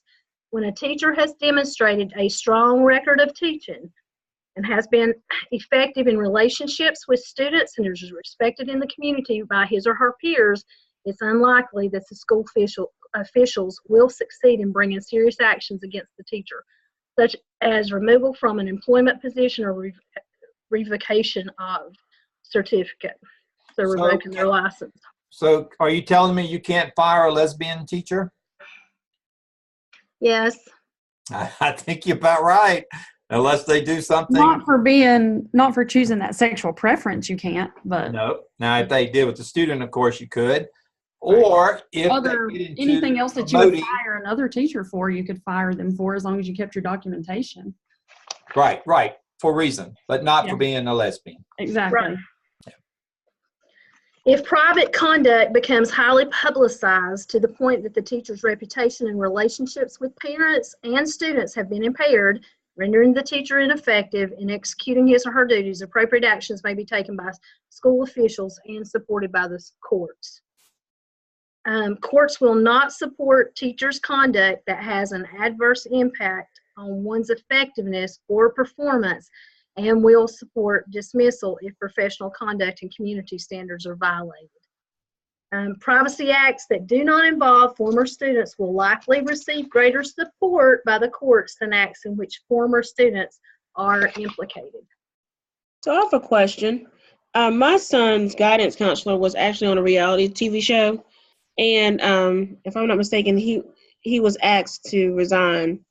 But I mean, on the reality show, you don't see him. I didn't see him doing anything that was detrimental to students. But it was a reality TV show, nevertheless. It sounds like the reality show, was it kind of a risque type of No, it was actually the story about the girl who was heavyset and she was a dancer and all that kind of stuff. I don't know. I mean, if it was risque or if they but it did reveal his sexuality. I mean, that came out in the reality show. You'd have to see the reality show to really answer completely, but I would say that if there was nothing risque about it, or if he did not bring unwanted negative attention to the school district, I would say he may have a case. Okay. But I mean, you'd have to see it. But if the reality show is about at night one person hopping in bed with the next, then obviously that's something. Or if it's about profanity or really ugliness and all like that. So I don't know what the reality show was, but yeah, you'd have to look at it to make a case by case call. All right, but just because sometimes people can do it because they aren't challenged. Oh, okay. Okay. And in your books, in my book, it's on page 218. The next few slides really are about an administrator's guide for teacher freedoms. So that I just copied those on the slides. There are like 9 of those. We basically went over all of those right now. So I'm not going to go back over them again. They're there. And then that brings us to the religious discrimination in public schools. That's defined under Title VII to include all aspects of religious observances, practices, and beliefs. And this one listed some court cases and some other things. Basically, the courts held that the school board must make a reasonable accommodation for an employee's religious beliefs as long as an undue hardship is not present. Went on to say, in cases, because to me this part might apply to us occasionally, in cases where school officials deny excessive leaves for religious purposes, the burden of proof rests with the teacher to show that officials' decisions, that's distracting. Officials' decision involved in the denial of certain religious freedoms. If the teacher is able to demonstrate discriminatory intent, then the burden shifts to school officials to show a legitimate state interest, such as disruption of educational services to children. And then therefore the Equal Education and Opportunity Commission or a court would be hard pressed to challenge a legitimate state interest. So there was one example, and I think a court case that was used with the religious freedoms, that there was an employee who wore a headdress and had been doing so, and had been reprimanded by administration, but they continued to do that. as they continued to do that later on, then there was a policy that a dress code policy that came out, and when that dress code policy came out at that point, then they wanted to say that, you know, that was against their religious freedoms. And when the person expressed that, the courts didn't side with the employee or the teacher. The reason that they didn't is because from the very first time that they had been spoken to about that, the employee had not said that was taking away one of their religious freedoms. So that's why they didn't side with the employee. It's got to be a sincerely held religious. Right. And then the last thing that I had in my section was really Family Medical Leave Act. That was put in place in 1993. And that basically is where it's designed to allow eligible employees up to a total of 12 weeks of unpaid leave during any 12-month period. And the reasons that someone can be granted those are the ones that are on the screen. Birth and care of a newborn child of the employee, placement with the employee of a son or daughter for adoption or foster care, caring for an immediate family member, spouse, child, or parent that has a serious health condition, and then the medical leave when the employee is unable to work because of a serious health condition. It said in order to qualify for that, someone must have been employed for 12 months or have worked at least 1,250 hours. It also stated that an employer has the right to request that an employee go ahead and use any accrued paid leave, vacation, or sick pay that they have, and then that becomes part of that 12 weeks. So, and I don't really have anything else to add to that. Dr. Stone, did you have anything that we need to add to the Family Medical Leave Act? No, I think you hit it well. I know you all have dealt with this. And certainly at your central office, they deal with it a lot. It's pretty common. The only thing to think about now is you usually don't think of men getting this right, but men now, of course, male teachers can be out for the birth. That's kind of the biggest change over the last couple of years, that finally males have been recognized in the care of child. So no, you handled it well. Okay.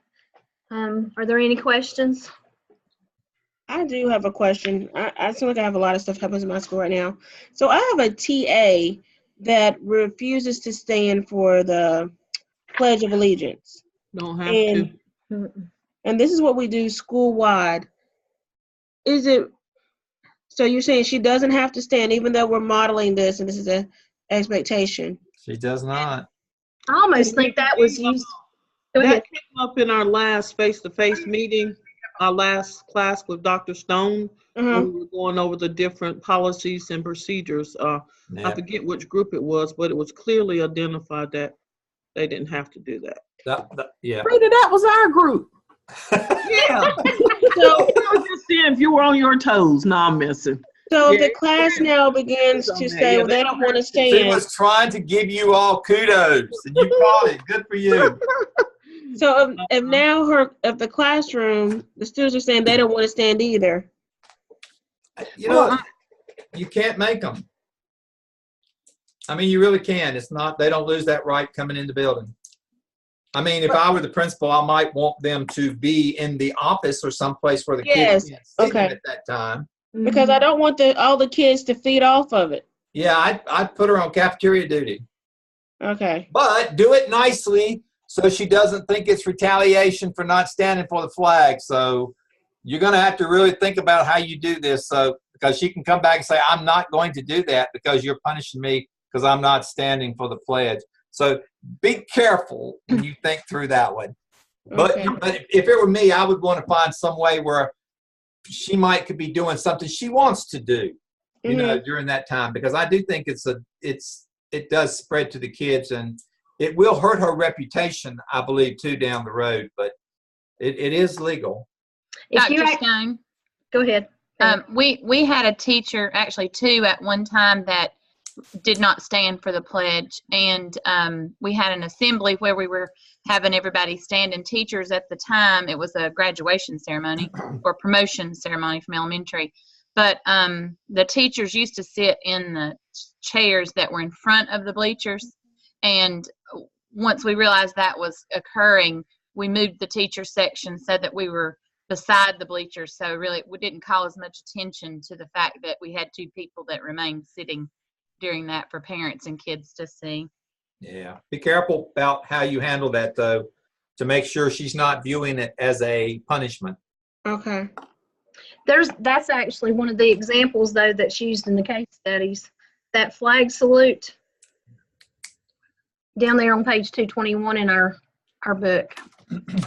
Yeah. So. All right.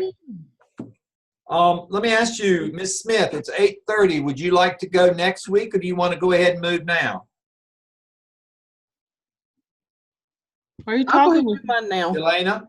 I'll go ahead and do it now. It won't be long. You go right ahead then. Hang on a second. I've got to. I still have Lakeisha as the host. Can you believe it?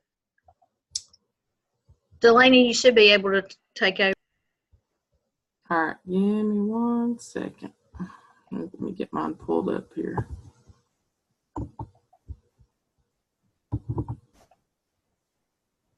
All right.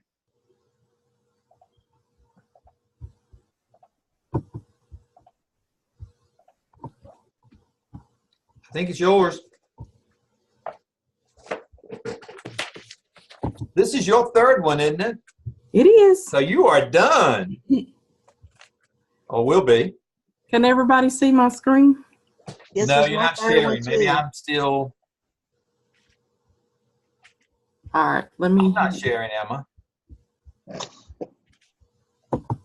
I wasn't sharing, so. Okay.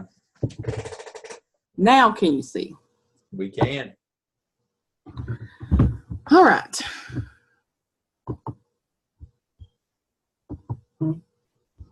All right, so I had chapter 9, which was discrimination in employment.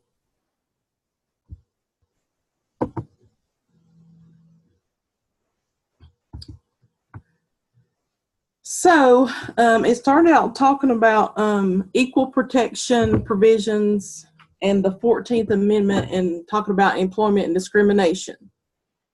So as we all know, there are constitutional, federal, and state statutes that prohibit discrimination practices in places of employment based on sex, race, age, color, or religion.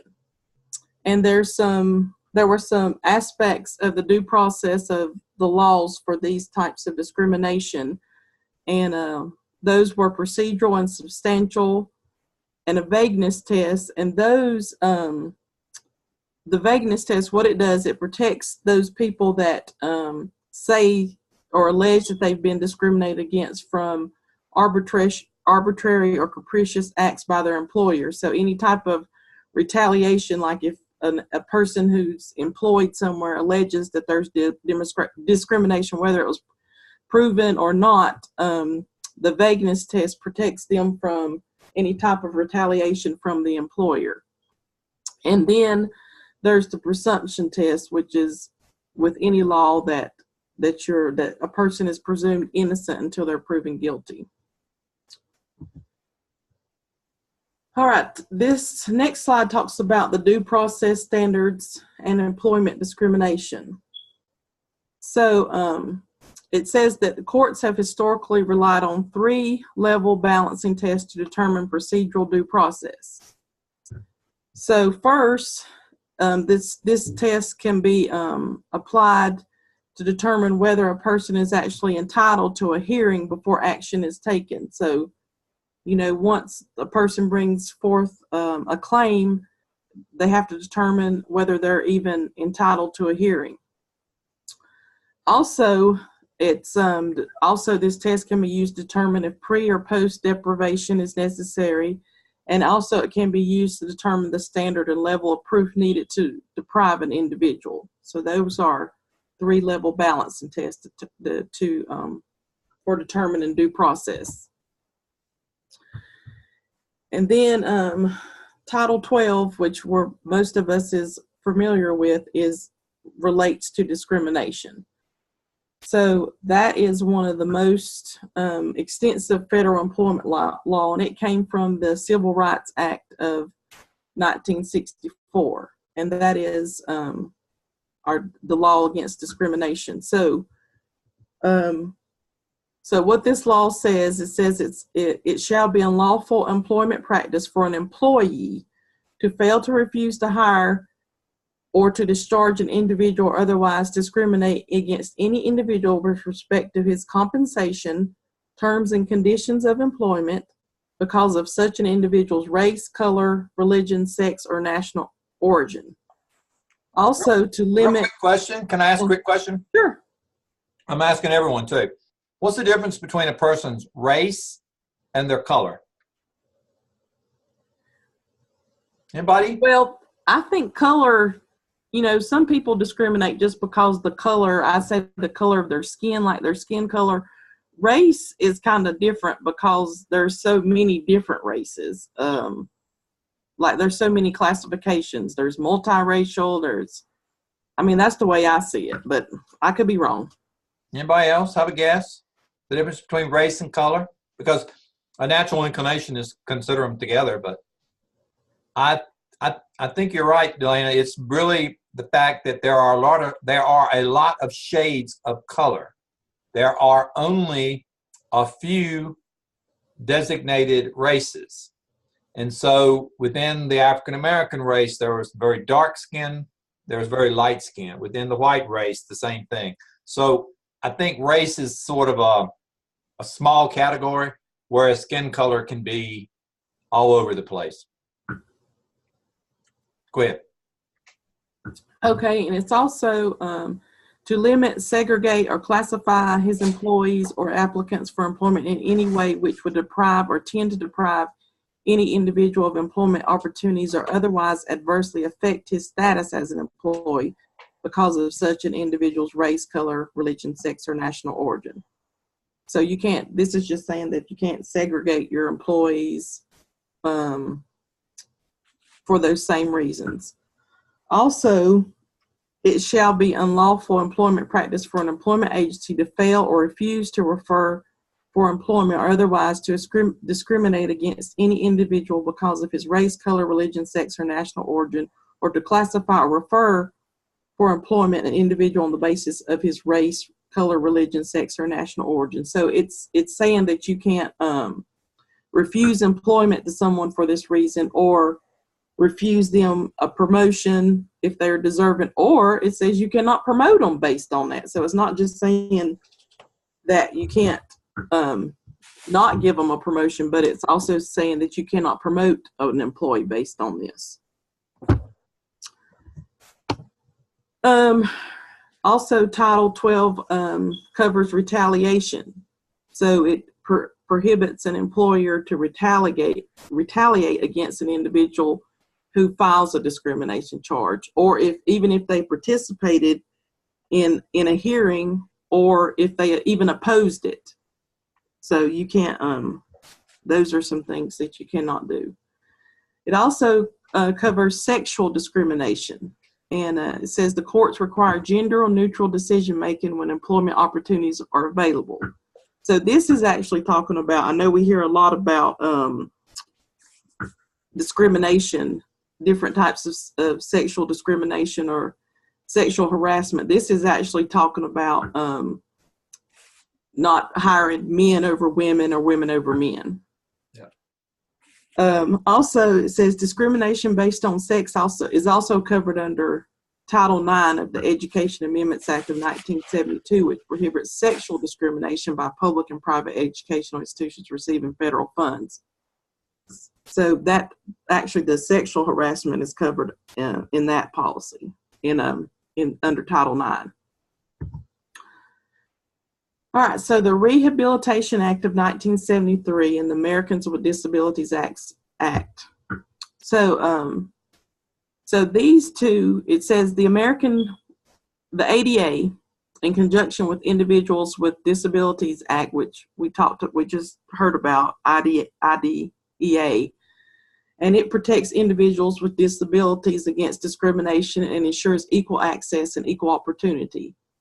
And Section 504 of the Rehabilitation Act prohibits discrimination against otherwise qualified person who has a disability.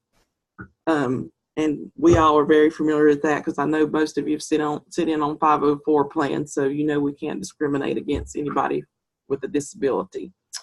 This is talking about employees, but it also refers to protect students also.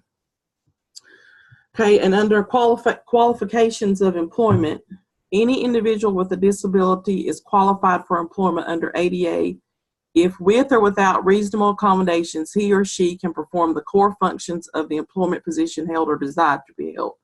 So this is just saying you can't discriminate if they're with accommodations, if they're able to perform the same job as anyone else, then you cannot discriminate against them. And then it also says that employers must make reasonable accommodations, whether it's a physical or a mental impairment, for people who qualify under this. Gender discrimination, and this just talked about a court case. There was a court case it talked about in the text, Kolstad versus the American Dental Association. And the plaintiff in this case was suing the defendant, saying that the defendant's decision to promote a male employee over her was an act of gender discrimination. And so in this court ruling, it says it's not required to pursue compensatory and punitive damage under the Civil Rights Act of 1991. And then there was there was a case, and I think that I think you just said you were going to have Frida to present on this case, but it was a case of racial discrimination in Brown versus the Board of Education. And this was a case of desegregation, and it protected the rights of some African American teachers and administrators that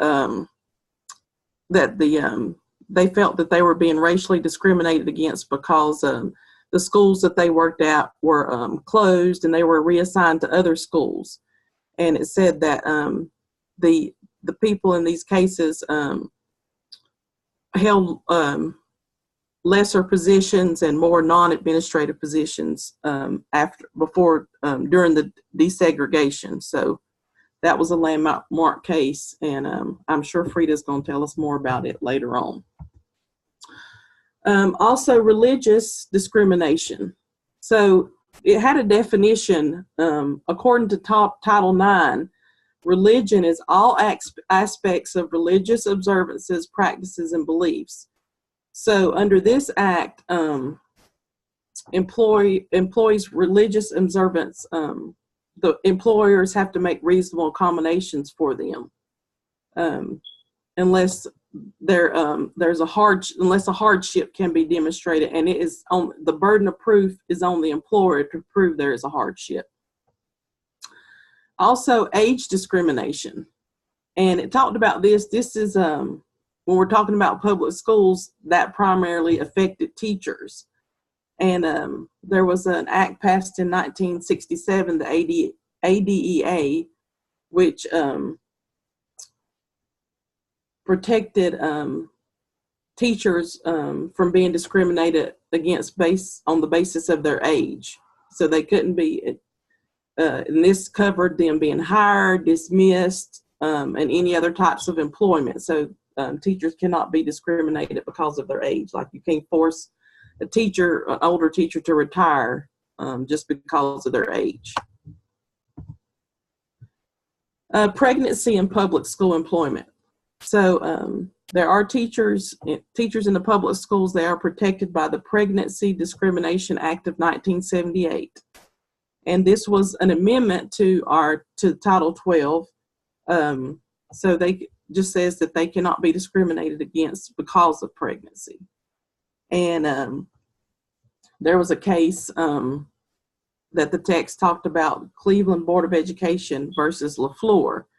And in this case, it said the court held that mandatory maternity terminations specifying the number of months before anticipated childbirth violated the Equal Protection Clause of the 14th Amendment, noting that arbitrary cutoff dates serve no legitimate state interest in maintaining a continuous and orderly instructional program.